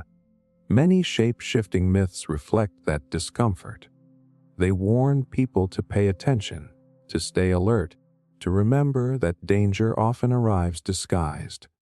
But not all of these stories are about fear. Some shape-shifters are guides or teachers. They help humans see beyond their limited perspective. A person who becomes an animal learns what it feels like to move through the world with different senses. A spirit that takes human form teaches compassion or humility. Cultures use these stories to explore identity and transformation, to remind people that change is possible, even radical change. A human turning into something else represents the idea that no one is locked into who they were yesterday. Another fascinating pattern is how often shape-shifting is linked to crossing boundaries between the physical world and the spiritual world, between adulthood and childhood, between safety and danger, between known and unknown. Cultures everywhere used these stories to mark transitions. When someone changed shape, it symbolized the moment they stepped into a new stage of life or consciousness. The transformation made the emotional shift visible. Shape-shifting myths also helped societies explain the unpredictable side of nature. Sudden storms, strange animal behavior, unexpected fortune or misfortune. Instead of randomness, people imagined intention. A spirit changed shape to deliver a message. An ancestor visited in a different form. A guardian animal appeared to warn the community. These explanations turned chaos into narrative, something the human mind deeply craves. What makes these myths even more mysterious is how they linger today. We still tell stories about people who hide different sides of themselves. We still talk about someone having an animal instinct or a hidden nature. Modern movies, books, and games rely on the same imagery because it taps into something ancient and emotional. We know human identity is not one-dimensional. We know people transform under pressure, under love, under anger, under fear. Shape-shifting is simply the dramatic version of what the human mind already understands. So when you see these myths repeating across the world, it starts to feel less like coincidence and more like a shared instinct. A recognition that humans are never just one thing, that identity bends and stretches, that the line between who we are and who we could become is always shifting. Parallel rituals of coming of age ceremonies. It is striking how every culture on Earth, no matter how distant or isolated, eventually lands on the same idea. Growing up is not something that just happens. It is something you earn, something you cross into, something marked by a moment that tells the world and tells yourself that you are no longer who you were yesterday. And what makes this pattern so fascinating is that humanity did not copy this blueprint from one another. Entirely separate civilizations all decided that a person needs a ritual, a test, or a symbolic passage before they can be seen as an adult. What pulls you in first is how different these ceremonies look on the surface, yet how identical they feel underneath. In parts of Africa, young people go through periods of isolation or training where they learn the responsibilities of adulthood directly from elders. In East Asia, elaborate ceremonies acknowledge the shift from childhood into maturity with clothing, gestures, or communal blessings. In indigenous communities across the Americas, a young person might spend days in nature to confront their own fears or discover their inner strength. In Europe and the Middle East, coming of age once involved feasts, blessings, and public declarations of readiness. And in the Pacific Islands, the transition sometimes included dances or symbolic journeys that tied individuals to their lineage and land. All different, all aligned by the same emotional rhythm. The moment of shock comes when you notice how many of these rites involve a challenge. Not always a physical test, though many do. Sometimes the challenge is emotional, symbolic, or spiritual. There is often a barrier to cross, an ordeal to face, or a space to occupy that only the initiated are allowed to enter. Cultures everywhere understood something modern psychology later confirmed. The brain registers growth more deeply when it is connected to a meaningful struggle. A challenge triggers stress, which pushes the mind to adapt. When the challenge ends, a flood of relief and accomplishment rewires self-perception. That shift helps a young person feel different in a way nothing else can replicate. Another repeating pattern is separation. Many rites begin by taking the youth out of their everyday environment, away from their family, away from familiar tasks, away from routines that keep them anchored in childhood. This separation creates a psychological blank space where transformation can happen. It is the same mechanism used in therapy, retreats, and spiritual practices today. When you step outside your normal world, your identity becomes more flexible. Ancient cultures did not need scientific terms for this. They simply knew it worked. Then comes the part that almost every culture shares: instruction. Elders, mentors, or guides teach the skills, values, or knowledge the young person will need moving forward. The content differs, but the structure is always the same. A young person listens, observes, absorbs. This moment of learning is rarely just about practical skills. It is about identity. It tells the youth that adulthood is not just age. It is responsibility, awareness, and connection to the community. This teaching phase gives the transformation shape. What makes these ceremonies emotionally powerful is the reintegration at the end. After the challenge or isolation, the youth returns to the community, but not as the same person.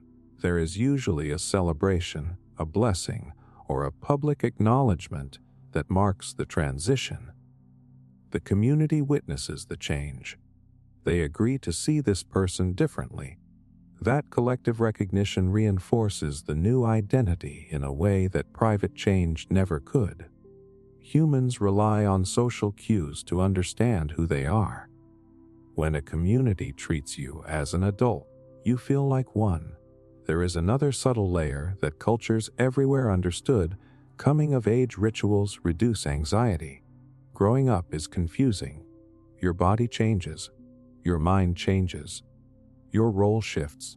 Without guidance, that transition can feel overwhelming. Rituals turn uncertainty into structure. They give young people a story to enter instead of leaving them to wander through the most vulnerable stage of life without direction. These ceremonies become emotional scaffolding, supporting youth as they step into a new reality. What is even more intriguing is how these rites echo the shape of transformation in general. They follow a pattern of separation, trial, and return. The same pattern heroes follow in myths. The same pattern adults follow during major life changes. These ceremonies act like a rehearsal for the psychological transformations we face again and again. They teach young people that discomfort is not the enemy. It is the doorway. Even today, when modern life looks nothing like the world our ancestors lived in, the instinct remains. Graduations, sweet 16 parties, quinceaneras, bar and bat mitzvahs, military enlistments, and even small family traditions all carry pieces of the same old blueprint. We still crave a moment that tells us who we are becoming. We still need structures that help us cross emotional thresholds. When you step back and see these rituals across cultures, it becomes clear that humans everywhere recognize the same truth. Transformation is too important to leave to chance. Growing up deserves a moment that feels like stepping into your own story for the very first time. The global archetype of the trickster god, it is almost unsettling how many cultures, separated by oceans and centuries, invented the same kind of divine troublemaker. A being who bends rules, plays jokes, exposes hypocrisy, and flips the world upside down just to reveal how it really works. No matter where you look, you find this figure. Not quite hero, not quite villain, somewhere in the chaotic space between.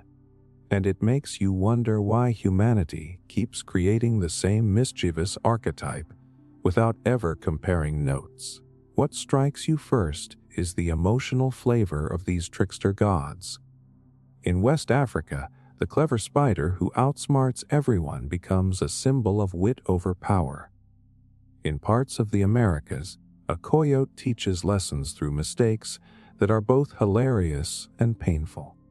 In northern regions of Europe, a shape-shifting troublemaker stirs conflict, but also delivers unexpected solutions. Across the Pacific, playful spirits bend reality to test human humility. Even in ancient India, divine figures sometimes shift into trickster roles to challenge expectations. Different environments, different personalities, but the same core energy: unpredictable, chaotic, brilliant, necessary. The real surprise appears when you notice how consistently these tricksters reveal truths that no respectable god or hero could deliver. They expose flaws in leaders. They show people where their pride has blinded them. They deflate arrogance with well-timed humor. And they do it in a way that feels strangely honest. Cultures everywhere seem to agree that wisdom often hides inside chaos.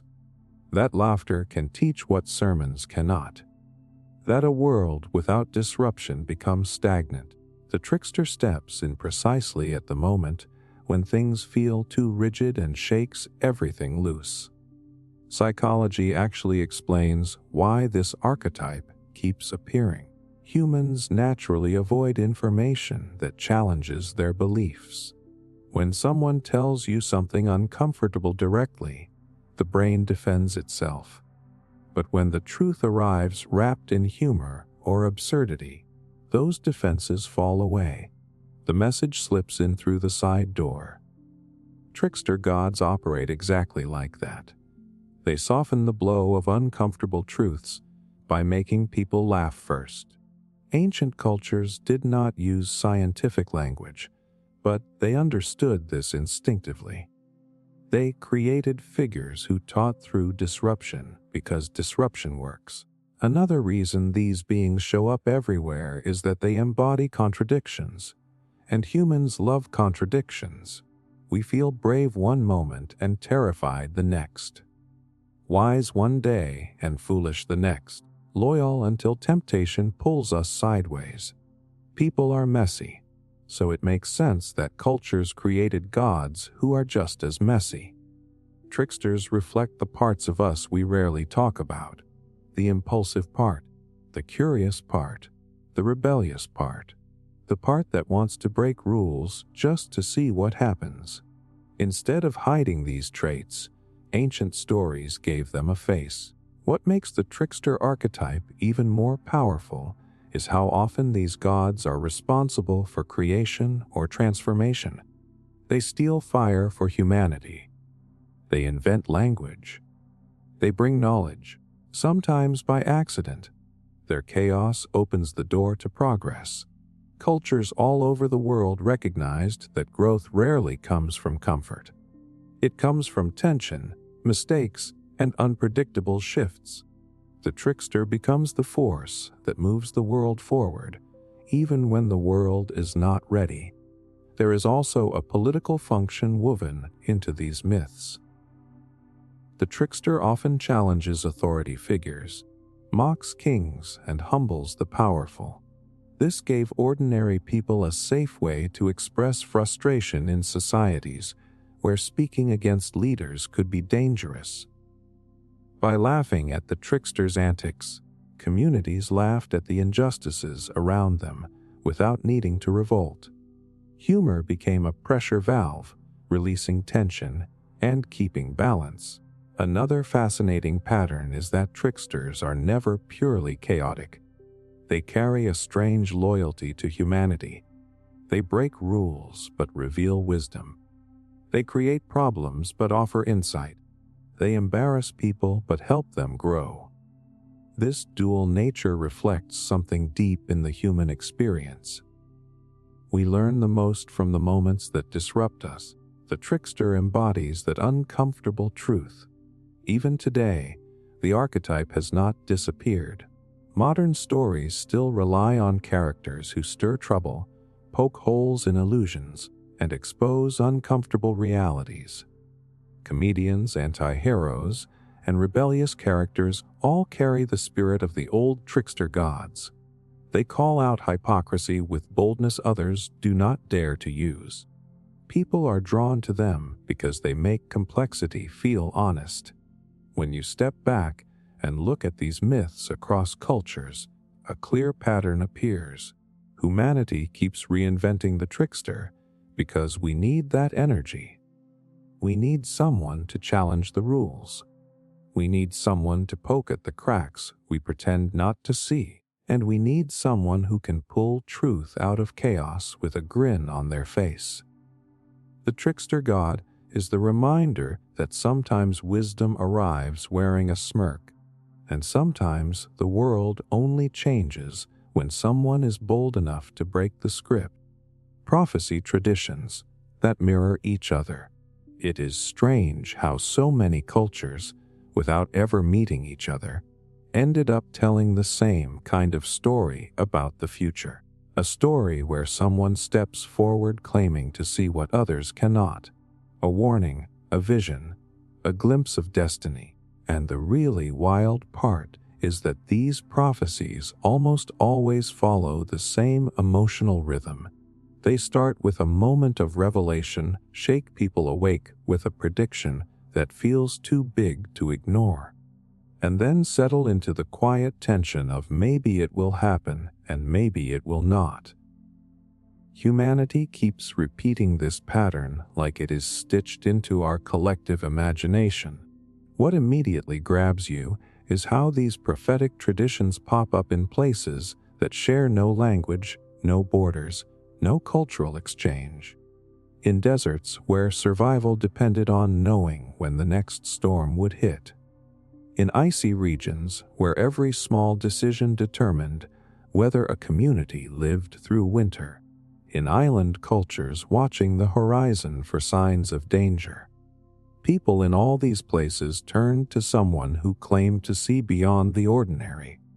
They created figures who were not warriors, not leaders, but something stranger. People who listened to dreams, watched the patterns in nature, or felt guidance from forces no one else could sense. The shock comes when you notice how similar these stories are. A child born under an unusual event is said to carry insight about things yet to come. An elder receives visions during a moment of crisis and warns their people. A traveler returns from isolation with a message that shifts the course of the community. Whether the setting is mountains, forests, plains, or coastlines, the structure stays the same. A prophecy appears. The community reacts. Tension builds, and everyone waits to see if fate will follow the script. There is a very human reason this keeps happening. Uncertainty scares us. The future feels like a huge dark room, and the brain does not like dark rooms. Humans are wired to search for patterns. When we cannot find them, we invent them, not out of dishonesty, but out of survival. Early cultures used prophecy the way we use weather forecasts, long-term planning, and expert predictions.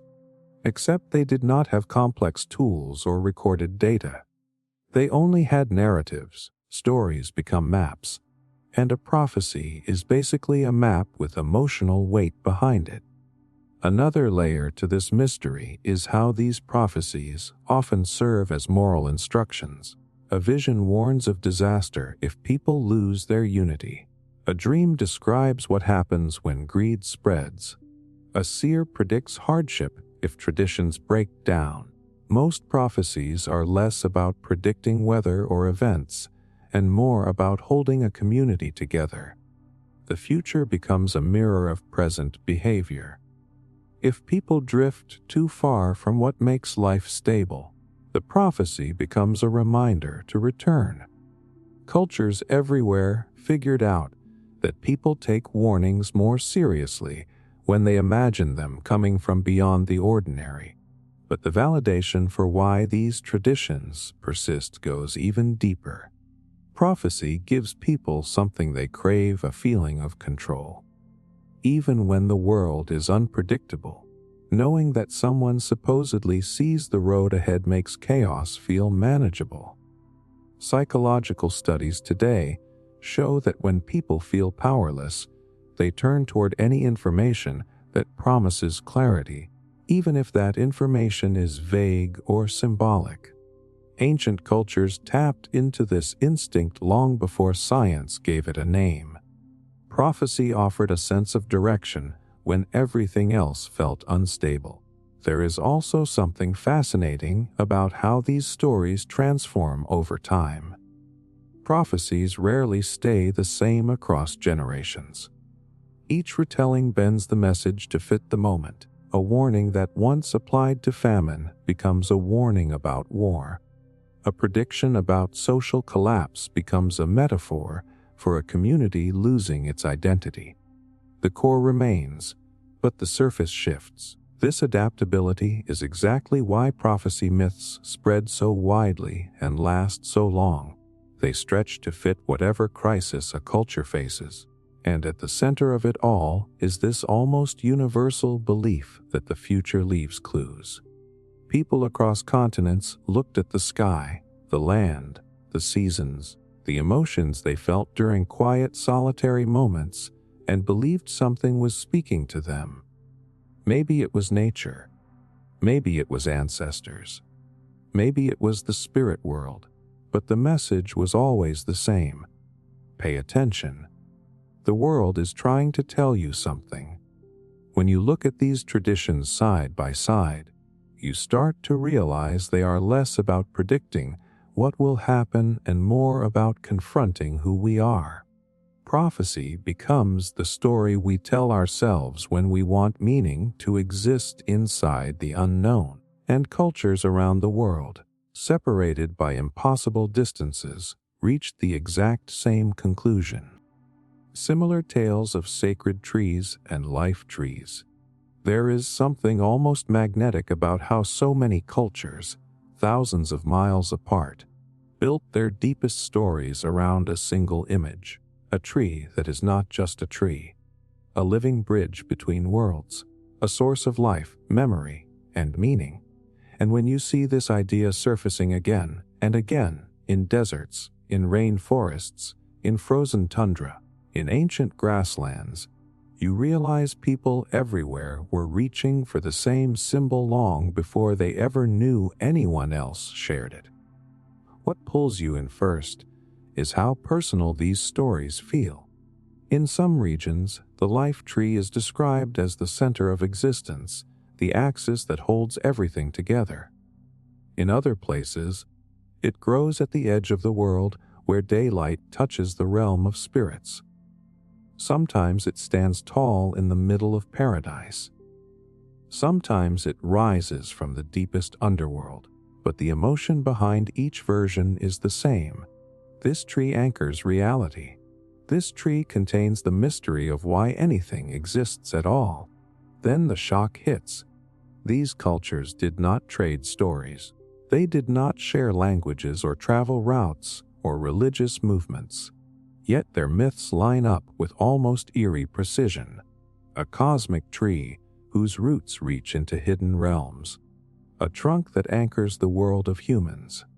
Branches that stretch into the sky and touch something divine.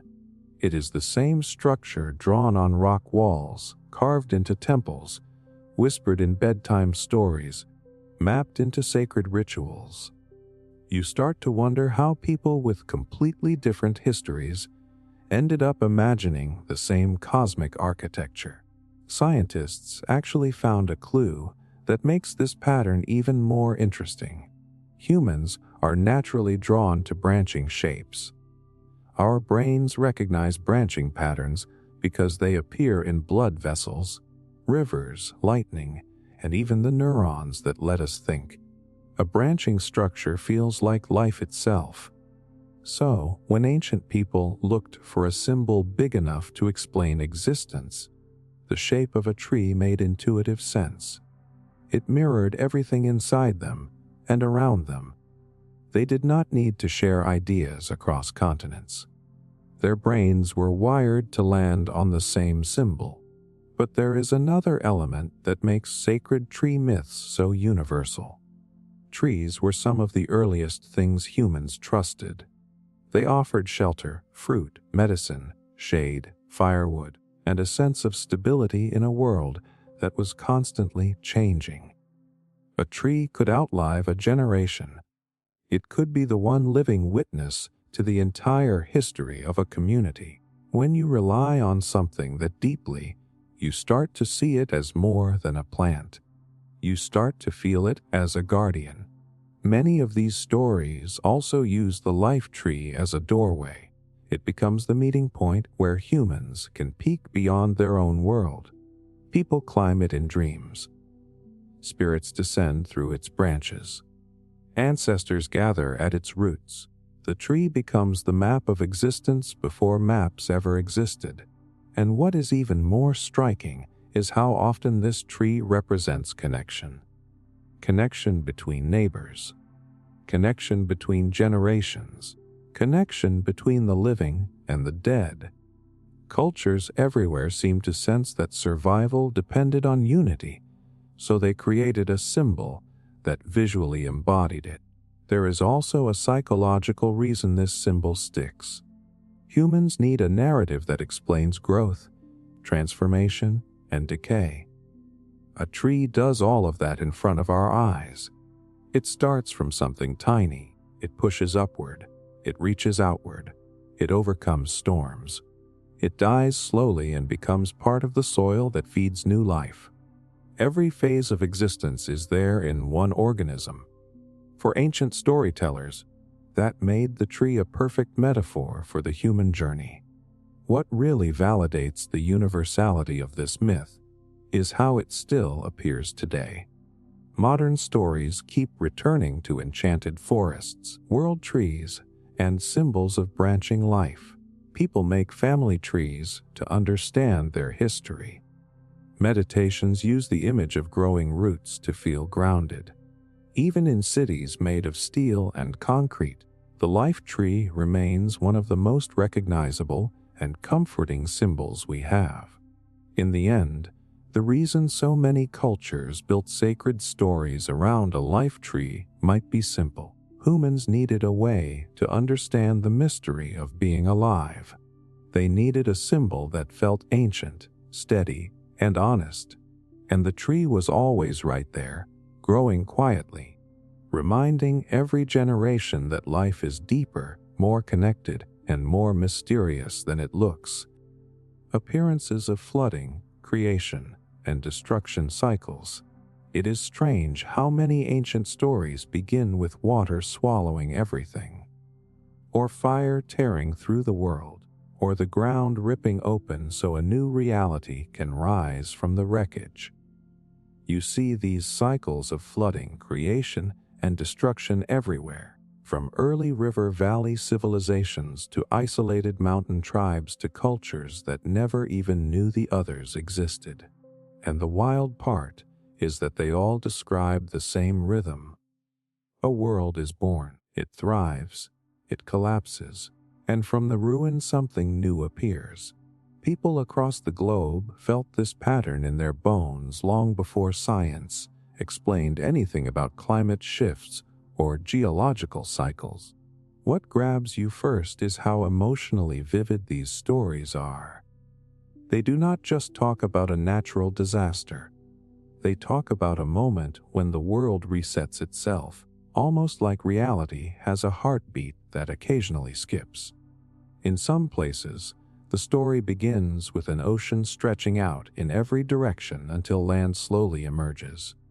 In others, everything is destroyed by a great wave that wipes life clean so the earth can start over. Still others describe fire raining from the sky or darkness covering the land until order returns. Even the tone is similar. Awe, fear, renewal.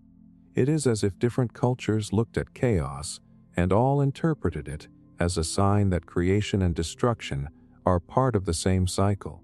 The shock comes when you realize how many of these myths are nearly identical in structure. A world reaches a breaking point, often because humans become corrupt, careless, or disconnected from sacred principles, a massive upheaval follows. Water rises, fire spreads, storms tear the sky apart, and when the dust settles, a small group survives to rebuild. The cycle continues. This shared storytelling arc appears in regions that never had contact with one another. It almost feels like ancient people were trying to describe the same cosmic pattern using different scenery and different fears. There is actually a psychological explanation behind this repetition. Humans naturally turn chaos into narrative. When something enormous threatens survival, the mind needs a story to make sense of it. Early humans lived through volcanic eruptions, long droughts, violent storms, and sudden flooding. They did not have instruments or measurements or scientific models. They only had memory. And memory becomes myth very quickly. So cultures everywhere encoded their collective trauma into stories that mixed fear with meaning. The destruction was terrifying, but the rebirth that followed made people feel hope, control, and continuity. Another reason these cycles keep appearing is that they mirror human life. Birth, growth, decline, renewal. People watch seasons change, plants die in winter and return in spring. Rivers overflow and then recede. They watch communities rise and fall. They feel their own lives follow the same looping pattern, so it made emotional sense to imagine that the entire world follows a similar rhythm. Destruction is not the end. It is part of the cycle that allows something new to emerge. Cultures used these myths to cope with loss, giving tragedy a sense of purpose. What is fascinating is how many of these stories mix natural forces with moral lessons. Floods punish arrogance. Fire falls when people lose their way. Darkness spreads when society forgets its values. These myths often serve as warnings disguised as cosmic events. They tell communities that if they drift too far from balance, the world itself responds. Even if ancient people did not understand environmental cause and effect in a scientific sense, they definitely understood that actions have consequences. So they encoded that truth in stories dramatic enough to never be forgotten. Many of these myths also feature a small group of survivors who rebuild the world. This detail appears in so many cultures that it becomes impossible to ignore. The idea that hope persists, even when everything collapses, seems to be a universal human need. Stories of survival reassure people that no matter how chaotic life becomes, continuity will always find a way forward. These myths gave ancient communities psychological resilience long before the term resilience existed. And here is the part that really validates the mystery. Even today, people talk about cycles of destruction and renewal. They see economic crashes, political upheavals, global conflicts, natural disasters, and interpret them as signs that history moves in waves. The old falls apart. The new emerges. It is the same ancient pattern dressed in modern language. Maybe that is why these myths spread so widely. They tell us that chaos is not senseless, that destruction always carries the seed of creation, and that every ending, no matter how overwhelming, is also the beginning of something else. Mythic creatures guarding treasure or knowledge. There is something strangely familiar about the way so many cultures describe a powerful creature standing between humans and something valuable. Treasure, sacred knowledge, ancient wisdom, even the secret of immortality. You find this pattern everywhere. A guardian that is not just an obstacle but a test, a being that forces you to prove you are worthy before you get anywhere near the thing you want most. And the uncanny part is that humanity keeps telling the same story, even in places that never shared a single tradition. What pulls you in at the start is how deeply emotional these stories are. Picture a massive serpent coiled around a sacred tree, its eyes watching every movement. Imagine a lion with a human face guarding riddles so dangerous that only the brave or the wise can attempt them. Picture a dragon resting on a mountain of gold, daring anyone to try taking even a handful. These images exist in the hearts of communities, separated by oceans and centuries, yet they feel like they came from the same imagination. The shock comes when you realize that these creatures are almost always designed the same way. They are half familiar and half terrifying. Part animal and part something beyond nature, they do not just defend a physical object. They defend meaning, truth, or transformation. A guardian can appear as a giant bird, a horned beast, a divine hound, a scaled monster, or a spirit made of fire or mist. The cultures are different, but the emotional blueprint is identical. Face the guardian, face yourself. Defeat the creature, become something more than you were. There is a psychological reason behind this repetition. Humans instinctively believe that anything precious should be difficult to reach. If something can change your life, it should come with a challenge. The mind is wired to connect effort with value. When we achieve something hard, a surge of reward chemicals floods the brain, making the victory feel meaningful. Ancient people may not have known the science, but they knew the feeling. So their stories turned these internal struggles into external creatures. A dragon guarding treasure is really fear guarding opportunity. A spirit protecting sacred knowledge is really self-doubt blocking growth. There is also something deeply symbolic about these guardians. They often represent qualities that people need to overcome to progress. A fiery creature may represent anger. A serpent may symbolize cunning or temptation. A stone-skinned beast may stand for stubbornness or inflexibility. To defeat or outsmart the guardian is to conquer the flaw it represents. These myths work like emotional puzzles.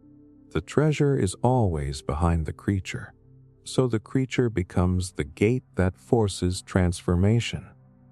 Another layer emerges when you look at the cultural purpose of these stories. Many guardians protect sacred places or forbidden knowledge. This served as a practical warning. Some regions had caves with dangerous gases, cliffs with unstable edges, or bodies of water that hid deadly currents.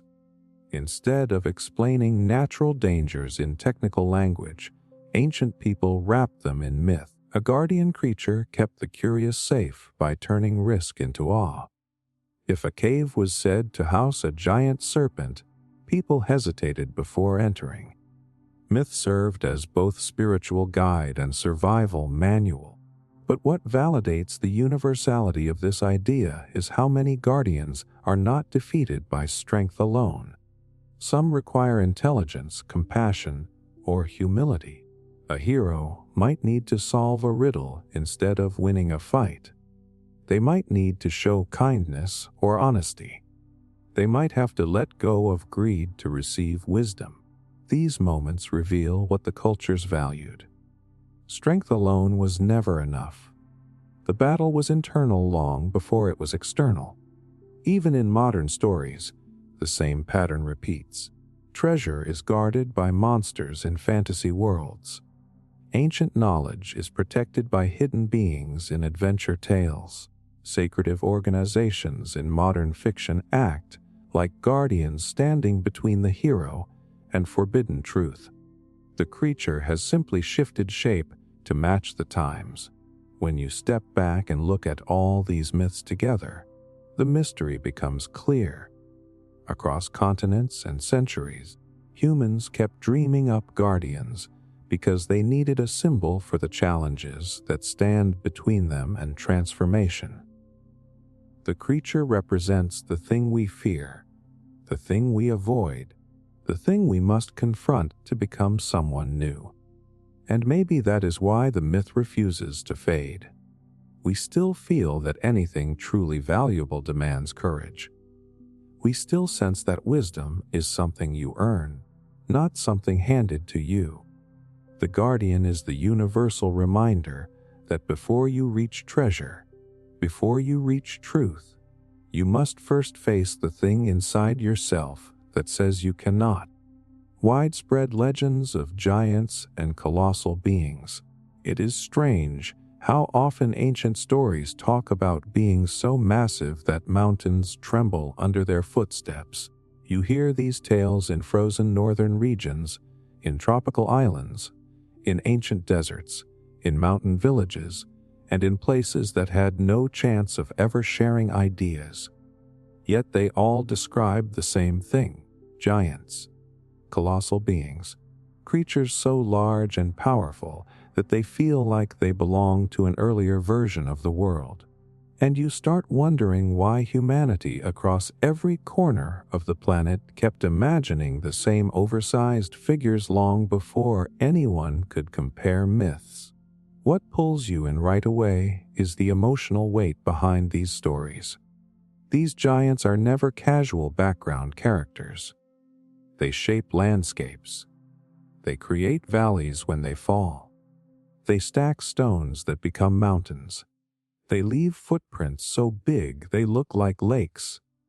They are treated as if they existed in a time when the world itself was still raw and unshaped.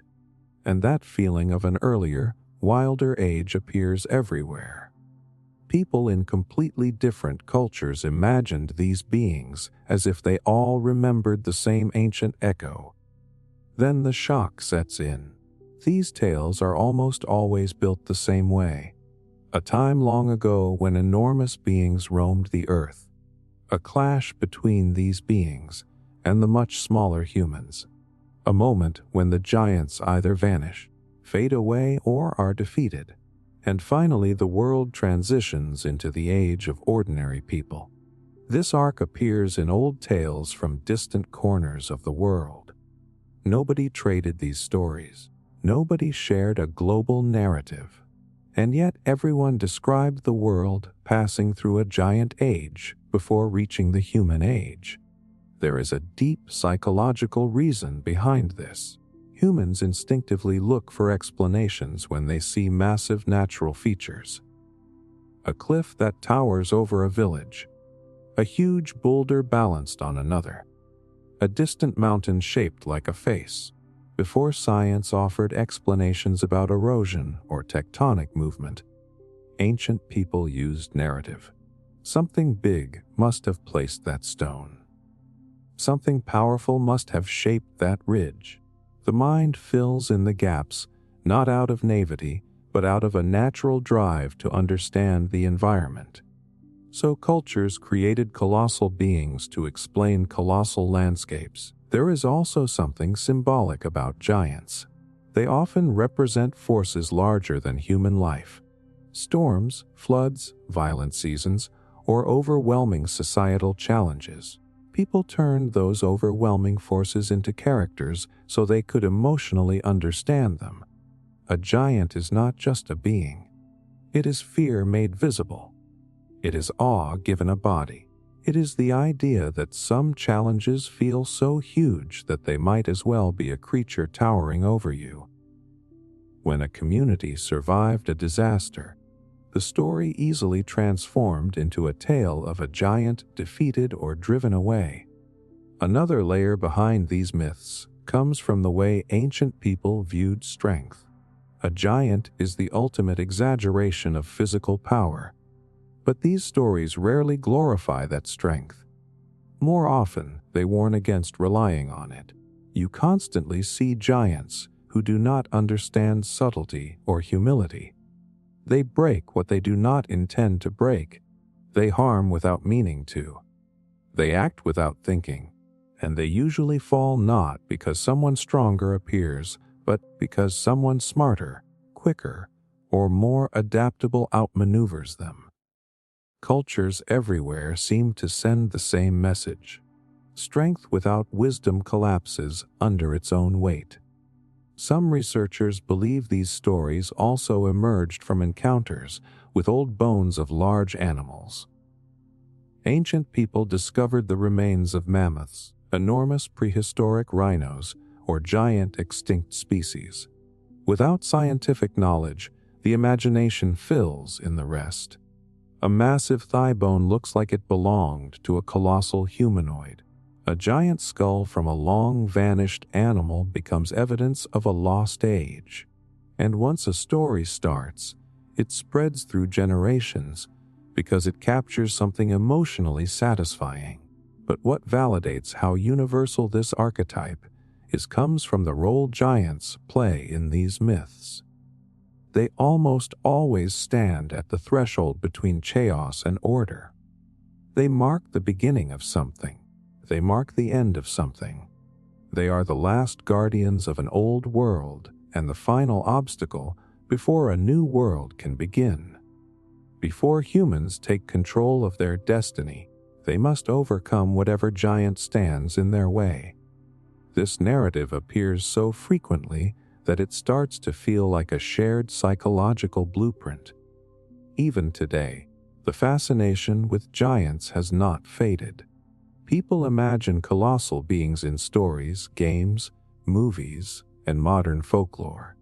Something in us is still drawn to the idea of facing something bigger than life, something that forces us to rise to the challenge.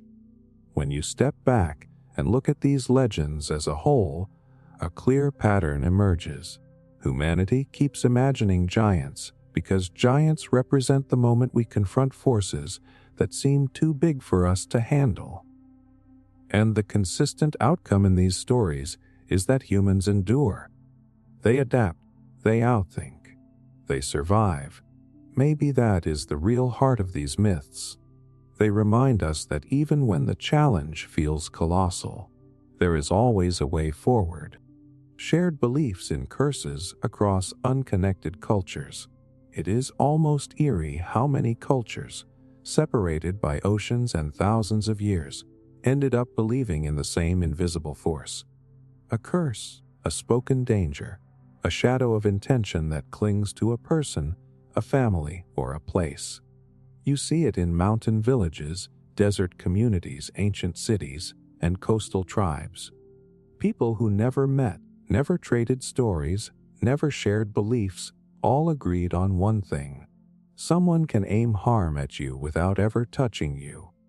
And somehow the harm finds you. What pulls you in first is the emotional punch behind the idea. People everywhere instinctively understand the fear of being targeted. The fear of bad luck that feels too consistent to be random. The fear that someone wants your downfall. Whether it is a whispered threat, a ritual gone wrong, or a sign interpreted as an omen, curses always tap into the same human vulnerability, the sense that something unseen is working against you. Then the shock hits when you start recognizing the patterns. Some cultures say curses cling to objects. Others say they follow bloodlines. Others believe they attach to land or homes or forgotten sacred spaces. But the structure barely changes. Someone directs negative intent. Something symbolic carries that intent, and an invisible force begins to influence events. Even the symptoms are nearly identical around the world. Misfortune stacking too neatly, relationships collapsing, health fading, opportunities slipping away. It is the same story told in dozens of languages with different names, but the emotional blueprint stays the same. There is a psychological reason that makes this consistency make sense. Humans are wired to search for cause and effect. When something painful happens, we look for a reason. When several painful things happen in a row, the mind absolutely refuses to believe it is coincidence.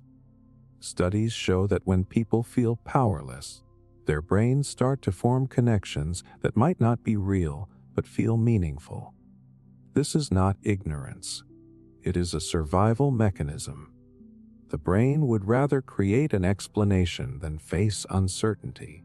And curses provide an explanation that feels direct and personal. Someone caused this. Someone chose this. Someone is responsible. But there is another layer that makes curses universal. They are not just about harm. They are about justice. In many communities, curses functioned as the earliest form of social consequence. If someone stole, betrayed, or acted cruelly, people believed a curse would eventually correct the imbalance if no human authority could. It was a moral pressure system disguised as superstition. Even if no one saw punishment happen, the belief alone kept people in line. The curse became a guardian of the unwritten rules that held communities together. What validates this pattern even more is how often curses are tied to guilt. People who believe they wronged someone are far more likely to think a curse is affecting them. Their mind becomes hyper-aware of small setbacks. A missed opportunity becomes a sign. A sudden argument becomes evidence. Guilt makes people interpret random events as punishment. Ancient cultures picked up on this long before psychology named it. They understood that people carry their emotional weight into the world, and that weight often shapes how they interpret misfortune. So curses became the story that explained the invisible burden, and there is something interesting about the way curses almost always have a counterpart, a cure, a ritual of cleansing, a blessing, a release. Cultures everywhere built systems to undo the unseen danger, whether through a healer, a ritual fire, flowing water, a symbolic gesture, or a spoken reversal. People created a path back to safety.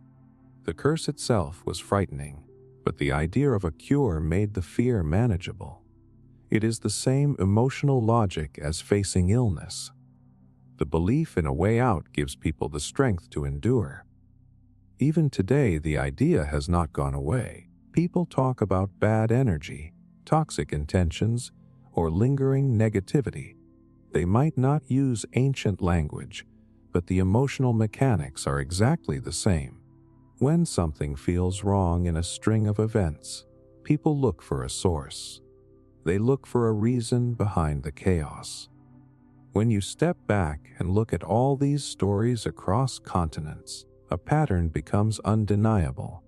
Curses exist everywhere because humans everywhere needed a way to make sense of suffering. They needed a story that made misfortune feel purposeful instead of random, and they needed to believe that even if an invisible force could harm them, another invisible force could set them free. Recurring stories of chosen warriors or champions.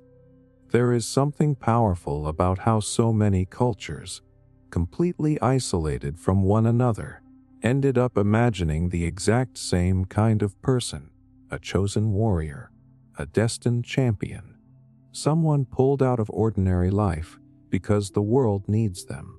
What makes this so strange is that the details shift, but the emotional core never does. A hero rises not because they want glory, but because fate, prophecy, or responsibility drags them forward. You see this pattern in ancient mountain kingdoms, coastal fishing communities, desert tribes, forest villages, and early city-states. None of these cultures traded myths, yet they all created the same narrative blueprint. What pulls you in immediately is how deeply human these chosen warriors feel. They almost always begin in a place of weakness or obscurity. A child tending sheep, a quiet hunter, an outsider who never fit in.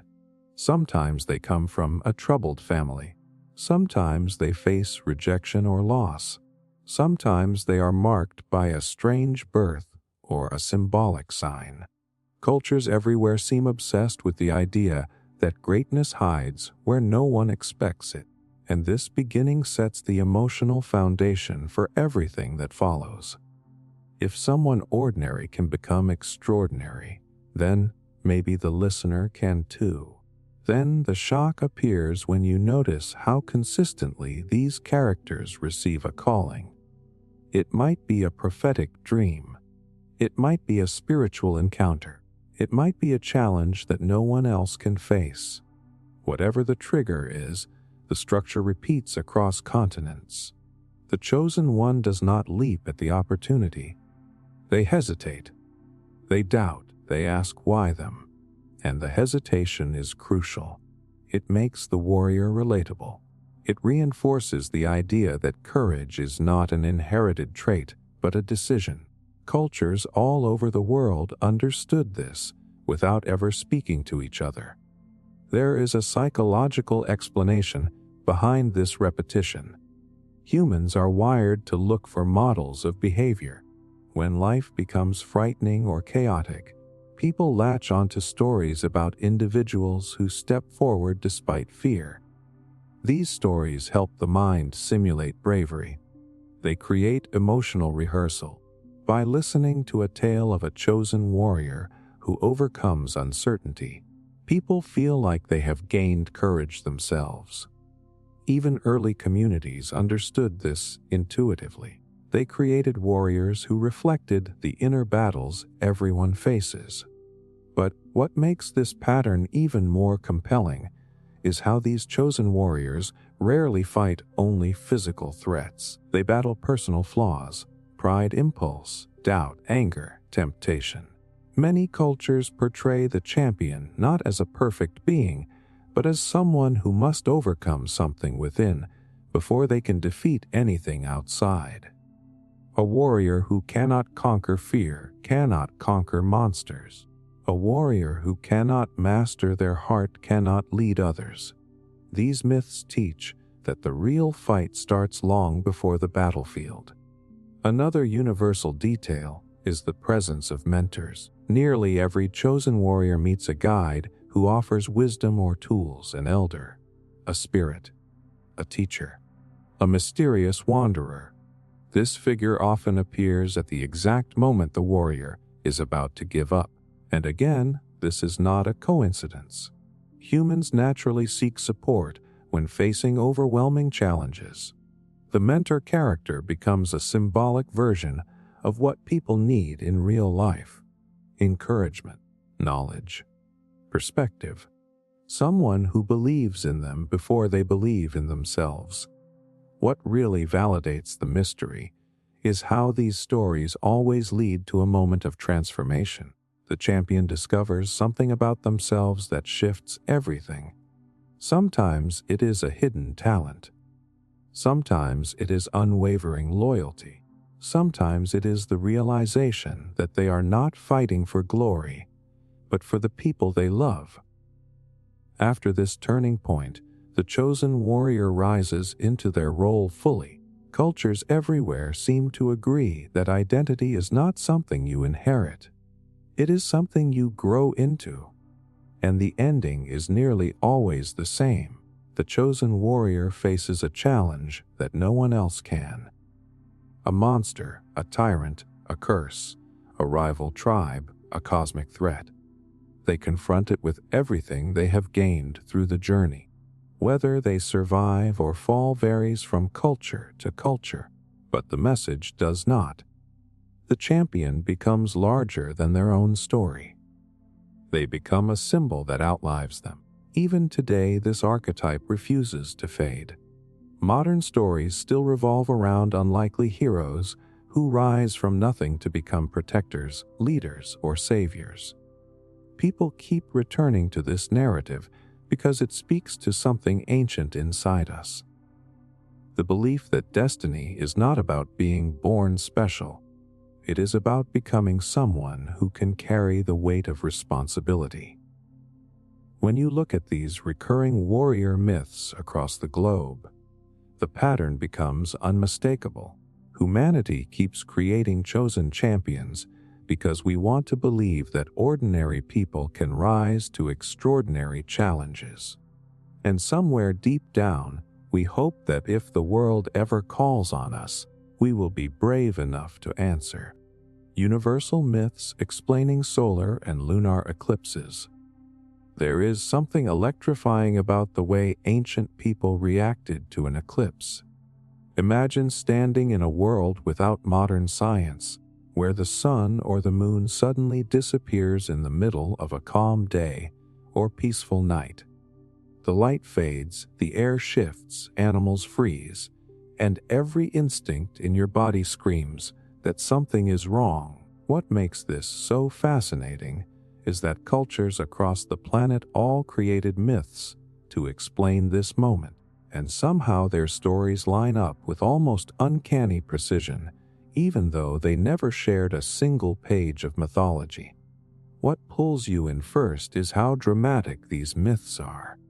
In many places, people imagine the sun or the moon as living beings that could be attacked.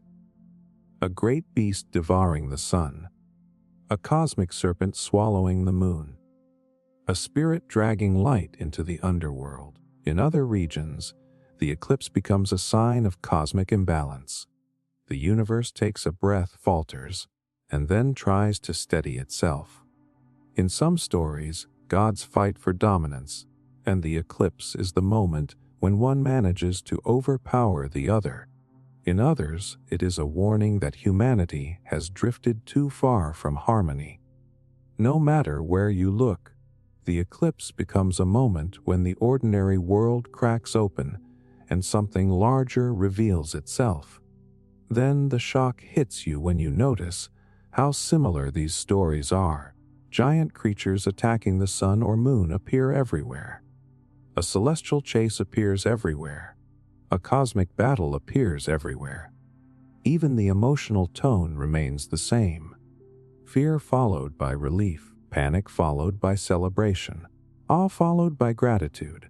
People in ancient forests, river valleys, volcanic islands, and frozen plains all saw the sky go dark and interpreted it with the same emotional script. Danger first, restoration second. There is a psychological explanation that makes this pattern feel almost inevitable. Humans are wired to interpret sudden environmental changes as threats. When the light disappears, even for a moment, the brain triggers survival instincts. Heart rate rises, breathing tightens, thought narrows. Ancient people felt this instinct far more intensely because they had no framework to understand what was happening. So their minds reached for meaning. They turned the sky into a stage and filled it with beings powerful enough to steal light.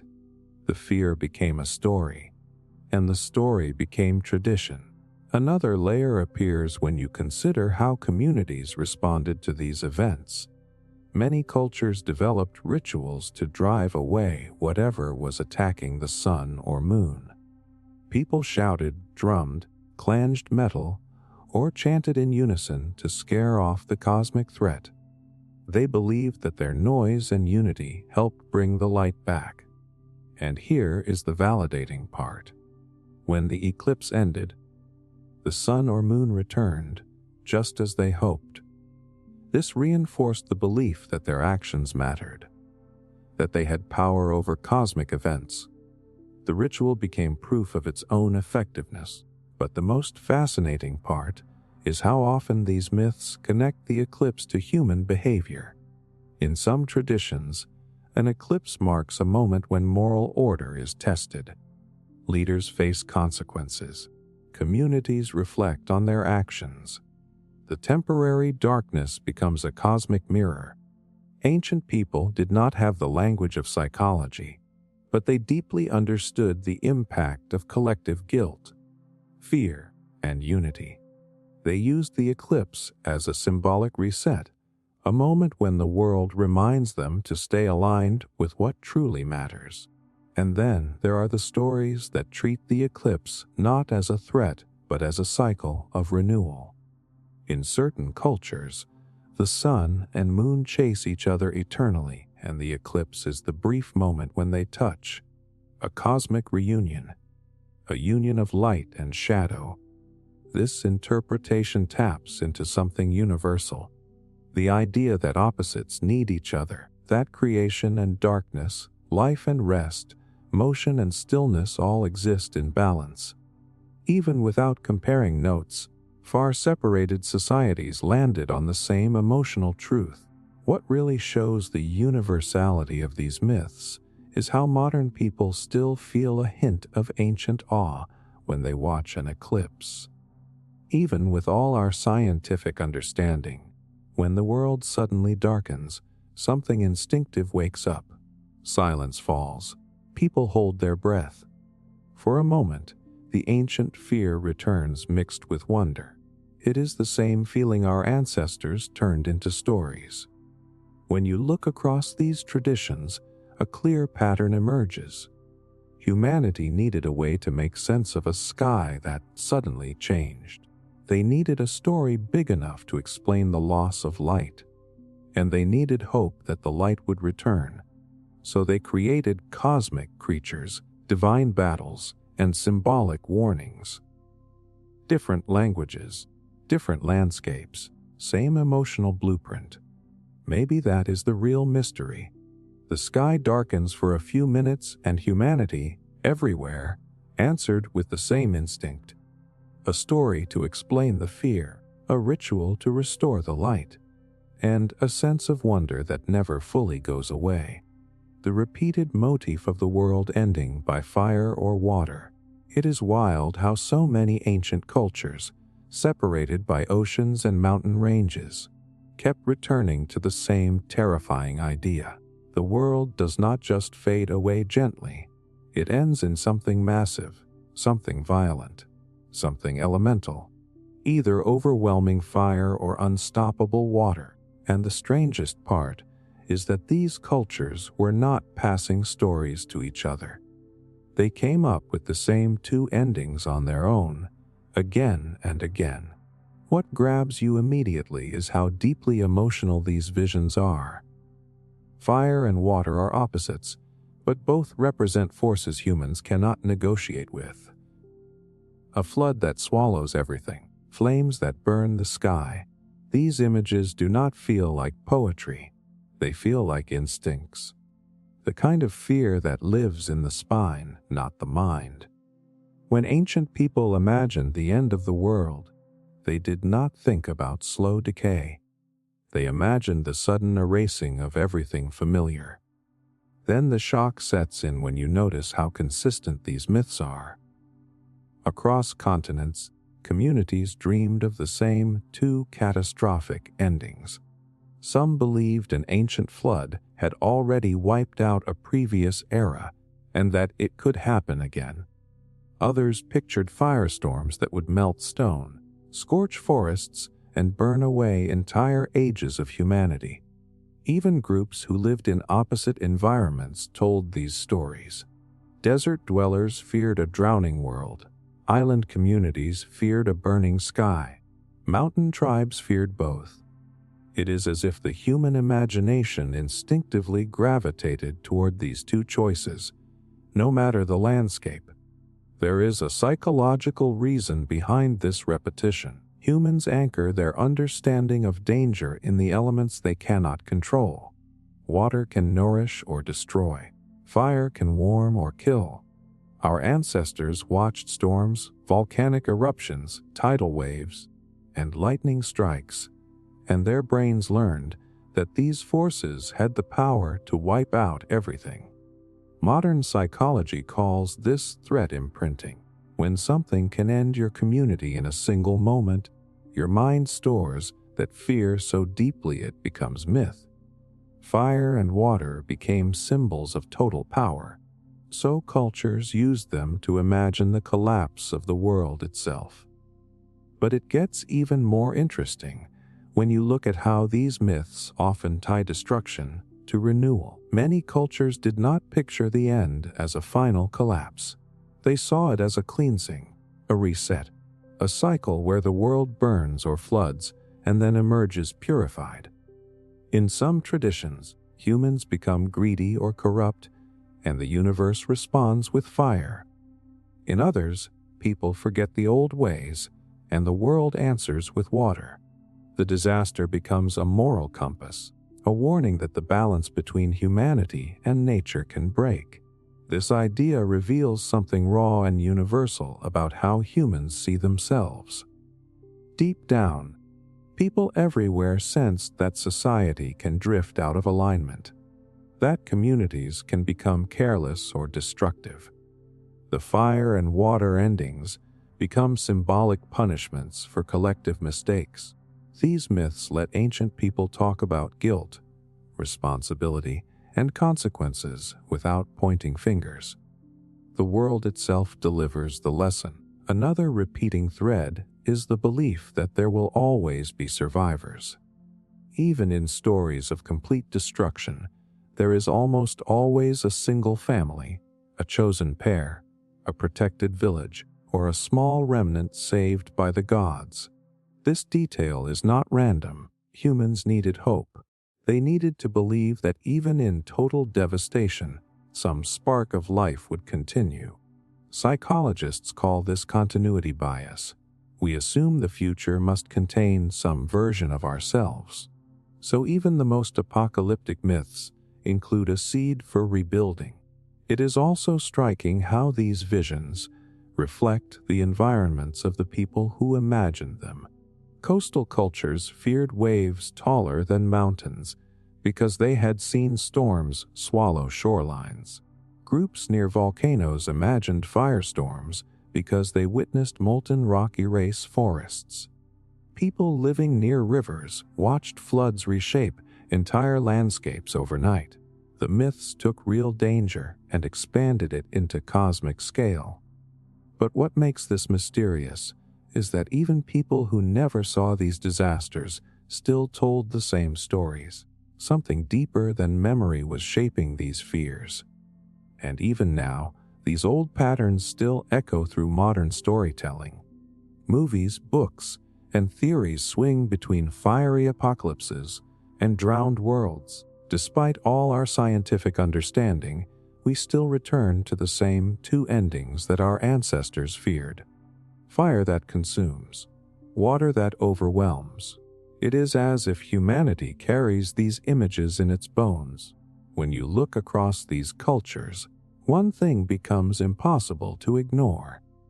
Humans everywhere sensed that the world is fragile, that something bigger than us could sweep everything away, and instead of pretending that fear did not exist, they shaped it into stories that survived for thousands of years. Fire or water, destruction or renewal, terror or rebirth. Two elements, one message. The world feels permanent until the moment it does not. Ancient stories of visitors from the sky. There is something eerie about how often ancient cultures described visitors from the sky, as if they were remembering the same event through different dreams. You see it in desert civilizations carving strange beings with radiant heads. You see it in mountain tribes telling stories of luminous strangers who descended on pillars of fire. You see it in island communities that believed wise teachers came down from the clouds to guide their ancestors. These cultures never met, never traded stories, yet they all insisted that someone or something came from above. What pulls you in first is how vivid these tales are. They do not sound like distant myths whispered through generations. They feel almost like eyewitness accounts. People speak of thunder that walked like a man, voices that descended from the sky, figures who shone so brightly that villagers could not look at them directly. In some traditions, these visitors brought knowledge, farming, astronomy, building techniques that seemed impossible for their time. In others, they brought warnings, messages about balance, harmony, or danger. And the strangest detail is that these stories often describe these beings as neither fully human nor fully divine. Something in between, something unfamiliar. Then the shock hits when you see how similar the patterns are. Across continents, the visitors come from the sky, not the earth or the sea. They arrive in moments of crisis or transition. They possess knowledge that stretches beyond the understanding of the people who witness them. They often stay briefly, then vanish just as quickly, leaving behind confusion, reverence, or fear. How does that happen without communication between cultures? The consistency is almost unnerving. There is a psychological explanation that brings this mystery into focus. Humans are hardwired to look upward when searching for meaning. The sky represents power, unpredictability, and the unknown. Early societies lived in direct relationship with the heavens. They tracked the stars, watched storms roll in, and felt the sun and moon decide their fate. When something extraordinary happened, like a meteor blazing across the sky or a rare astronomical event, the human mind filled the gaps with narrative. People imagined these signs as messages or messengers. The stories grew from awe mixed with fear. And because all humans share similar emotional wiring, the myths developed in parallel even in distant places. But that explanation only covers part of the mystery. Many of these stories include details that feel strangely specific, descriptions of beings arriving on pillars of light, tales of sky people teaching geometry or medicine in a single night, accounts of voices descending without bodies. Some stories describe structures that appear to be built under direct instruction from these visitors, temples aligned with the solstices, monuments that track lunar cycles with shocking accuracy. When you see how often these details repeat, it becomes harder to dismiss the idea that something unusual was happening. Another fascinating part is how these stories shaped cultural identity. Some communities believed they were descendants of the sky visitors. Others thought they were chosen or protected by them. This belief created unity and purpose. It gave people a sense of connection to something larger than their daily survival. Modern psychology explains that humans crave significance. The idea that powerful beings once touched their world made them feel rooted in a cosmic story rather than a random existence. It gets even more interesting when you notice that not all sky visitors were benevolent. Some tales describe destructive beings who brought storms, fires, or chaos. These figures often arrive when humans break sacred rules or harm the natural world. The story becomes a warning, a cosmic reminder to stay in balance. Cultures all over the world used these myths to reinforce moral and environmental boundaries long before written laws existed. And there is something compelling about how these stories never truly faded. Even today, people feel a strange tug when they look at the stars. That same ancient curiosity, that same unease, that same sense that the sky is not just empty space, but a stage where something larger plays out. Whether you see these stories as metaphor memory, or something in between, the pattern is impossible to ignore. Across centuries and continents, humanity kept telling the same story. Visitors came from the sky. They changed us. And then they left, taking the mystery with them, but not the feeling they created. That feeling stayed. It still does. The strange universality of sacred numbers 3, 7, 12. There is something almost unsettling about how many cultures, completely separated by oceans and time, ended up worshipping the same handful of numbers. 3, 7, 12. These are not just mathematical ideas. They show up in temples, creation myths, rituals, calendars, and legends from places that had zero contact. It feels like humanity kept circling back to the same sacred digits, as if pulled by some invisible pattern woven into the human mind. What pulls you in right away is how these numbers act like anchors in ancient stories. 3 becomes the foundation of countless myths. 3 realms, 3 trials, 3 divine figures working together or in conflict. People everywhere seem to sense that a story feels complete when it moves in a pattern of 3. Modern psychologists actually see this too. The human brain organizes information most easily in groups of 3: beginning, middle, end, past, present, future, birth, life, death. Even today, speeches and stories land more effectively when they follow this rhythm. Ancient people did not study cognition, but they felt this truth intuitively, so they turned it into myth and ritual. Then there is 7, the number that shows up in traditions from nearly every corner of the world. 7 heavens, 7 sacred stars, 7 steps in ceremonies, 7 guardians at cosmic gates. What makes this so mysterious is that even cultures without advanced astronomy still treated 7 as holy. Yet, when you look at the night sky with the naked eye, the cluster known as the 7 Sisters is one of the most obvious formations. Early humans everywhere saw the same stars and built stories around them. That familiar sight etched itself into cultural memory, but the meaning grew far beyond astronomy. 7 became the number of completeness, of cycles, of spiritual testing. It is as if humanity collectively decided that 7 carries a weight that other numbers do not. Then you reach 12, and the pattern becomes even harder to ignore.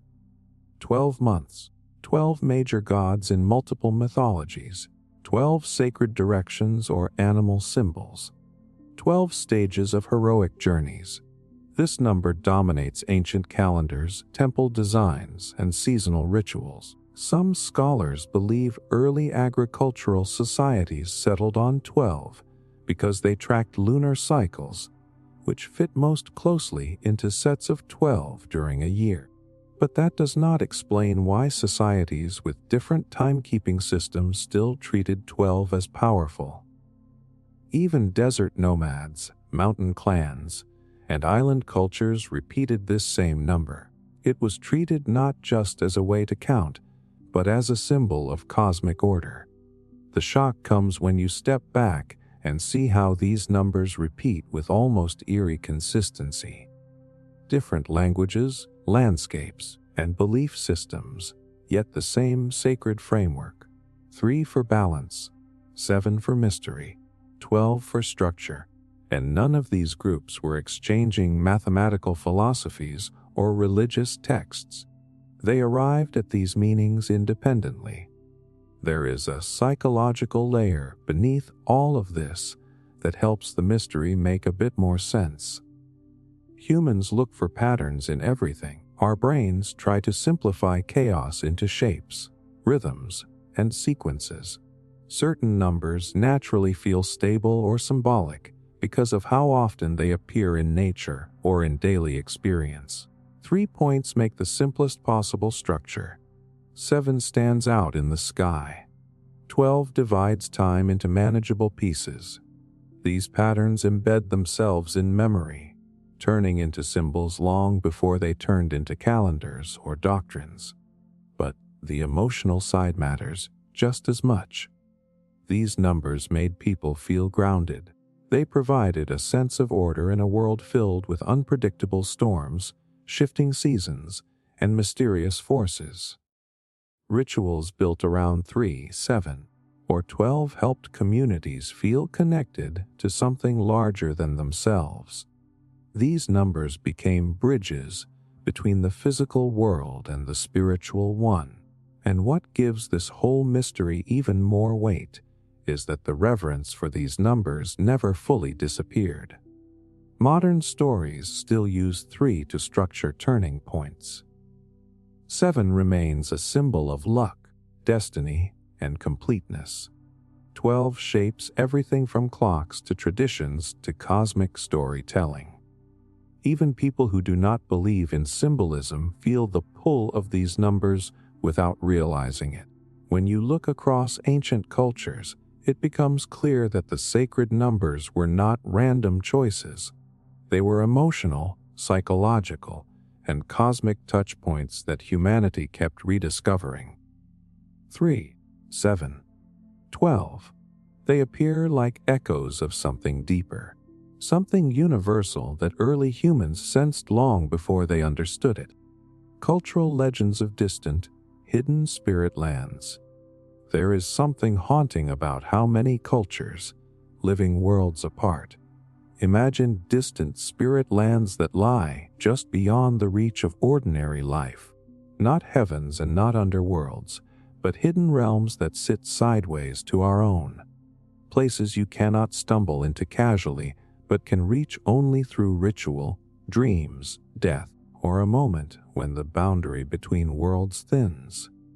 It feels like humanity kept searching for a place that explains everything mysterious, everything intangible, everything that does not fit within the limits of the physical world.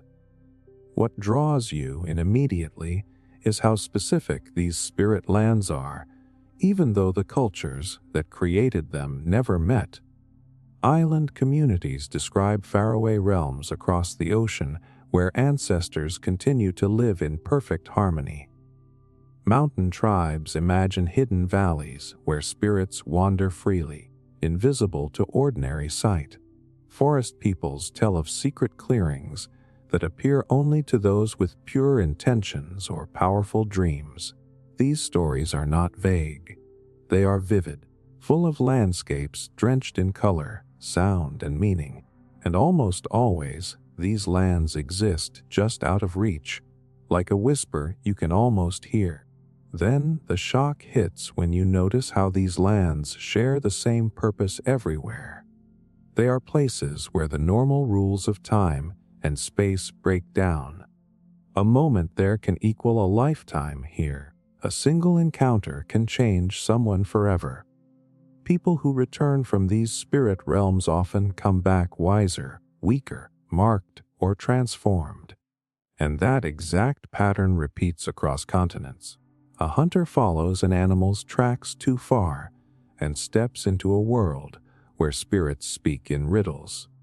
A grieving parent dreams of a distant land where they meet the child they lost. A wanderer becomes hopelessly lost and suddenly finds themselves in a place that feels both familiar and otherworldly. There is a psychological reason why these stories form so consistently. Humans need a container for the things they cannot explain.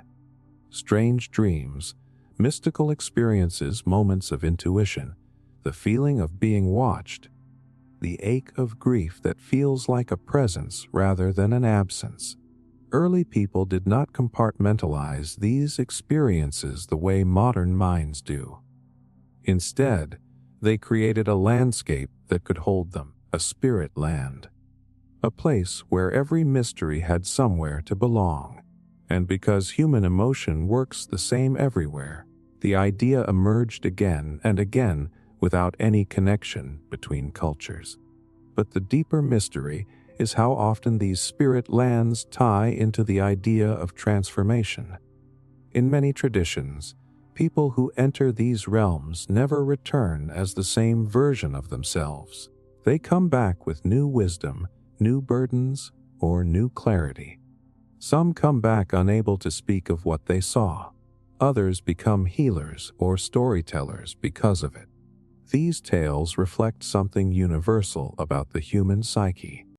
When someone experiences intense grief, loss, love, or revelation, it can feel like they stepped into a different world for a moment, a psychological threshold, a break in reality that reshapes them. The spirit land becomes the metaphor ancient cultures used to explain that shift. Another thread that repeats everywhere is the idea that these realms are not meant for everyone.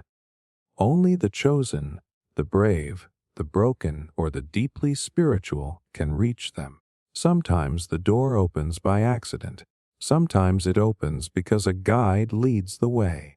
Sometimes it opens because the person has reached an emotional point where the ordinary world no longer feels like enough. That exclusivity gives the stories power. It turns the spirit land into something sacred, delicate, and dangerous. You also see the same cautionary tone across civilizations. The spirit lands are not places to seek lightly. Some who enter never come back. Some return hollow or changed in ways their community cannot understand. Some gain knowledge they were not meant to have. These warnings served as emotional boundaries.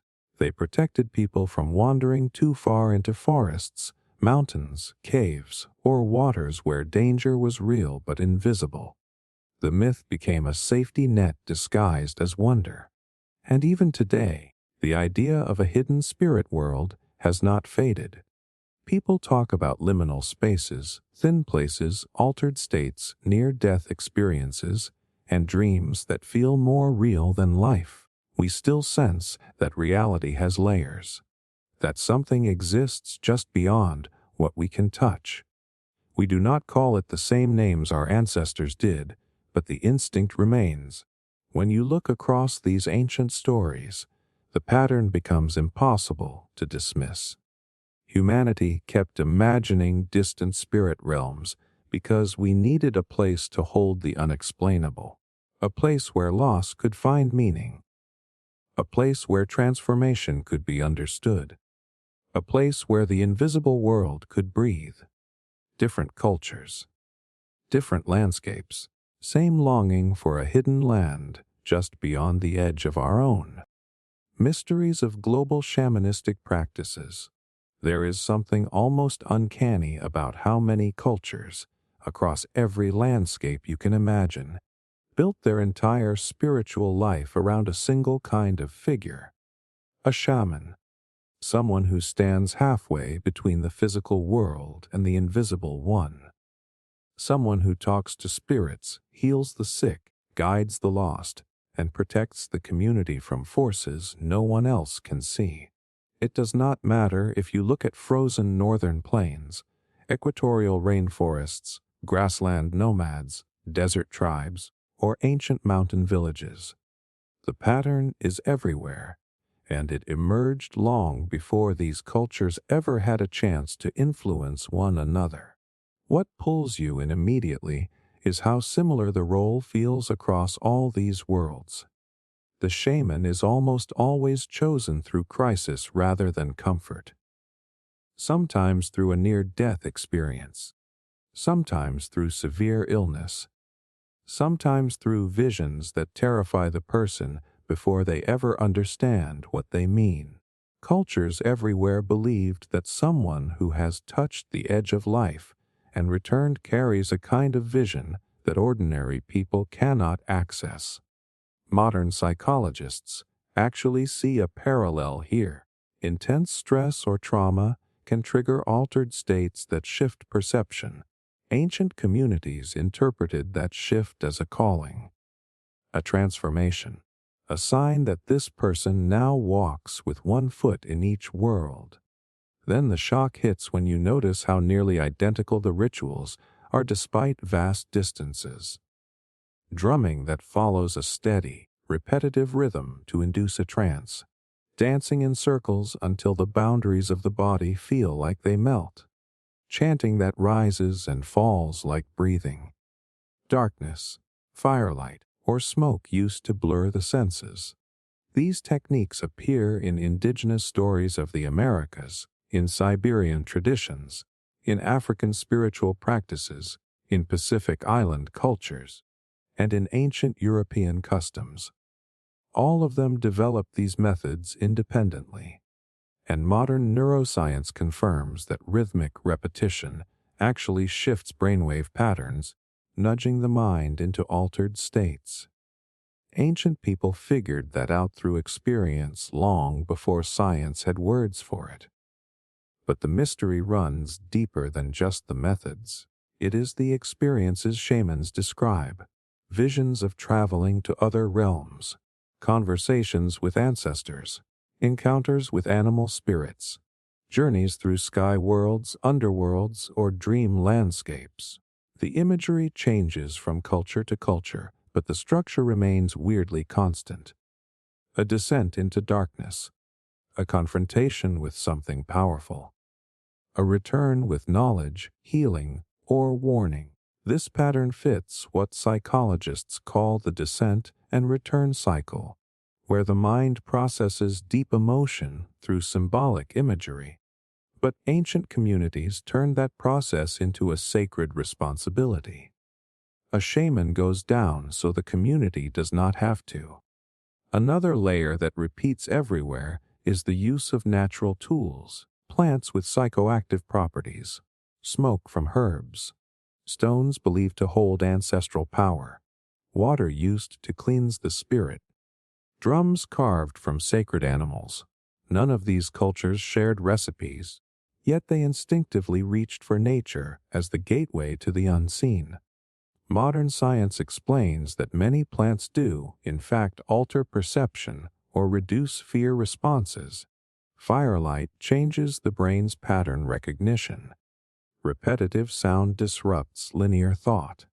Ancient shamans were essentially early explorers of consciousness, mapping inner landscapes through centuries of experimentation. And there is something powerful about the social role they held. Shamans were not priests standing above the people. They were embedded in the community. They healed the wounded. They mediated conflicts.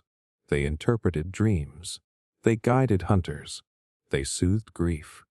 In many cultures, they were also the storytellers, the historians, the keepers of memory. This universality shows that humans everywhere needed someone who understood both the emotional world and the physical one. Someone who could turn fear into meaning, illness into healing, chaos into ritual. You also see a recurring caution.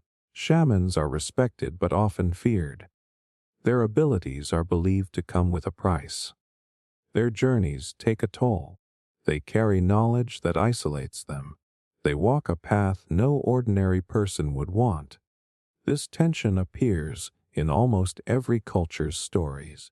It reflects a universal truth about people who see the world differently. Their insight helps others, but it distances them at the same time.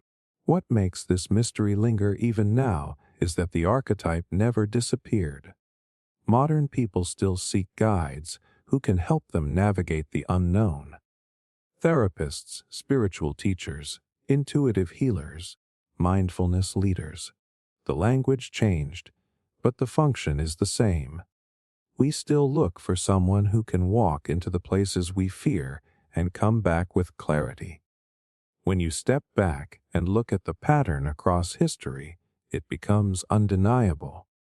Humanity kept creating the shaman figure, not because cultures copied each other, but because people everywhere face the same fears, the same grief, the same questions about the invisible forces shaping their lives. The shaman became the bridge between worlds because humans needed one. Different continents, different rituals, same impulse. The search for someone who can step into the mystery and return with truth.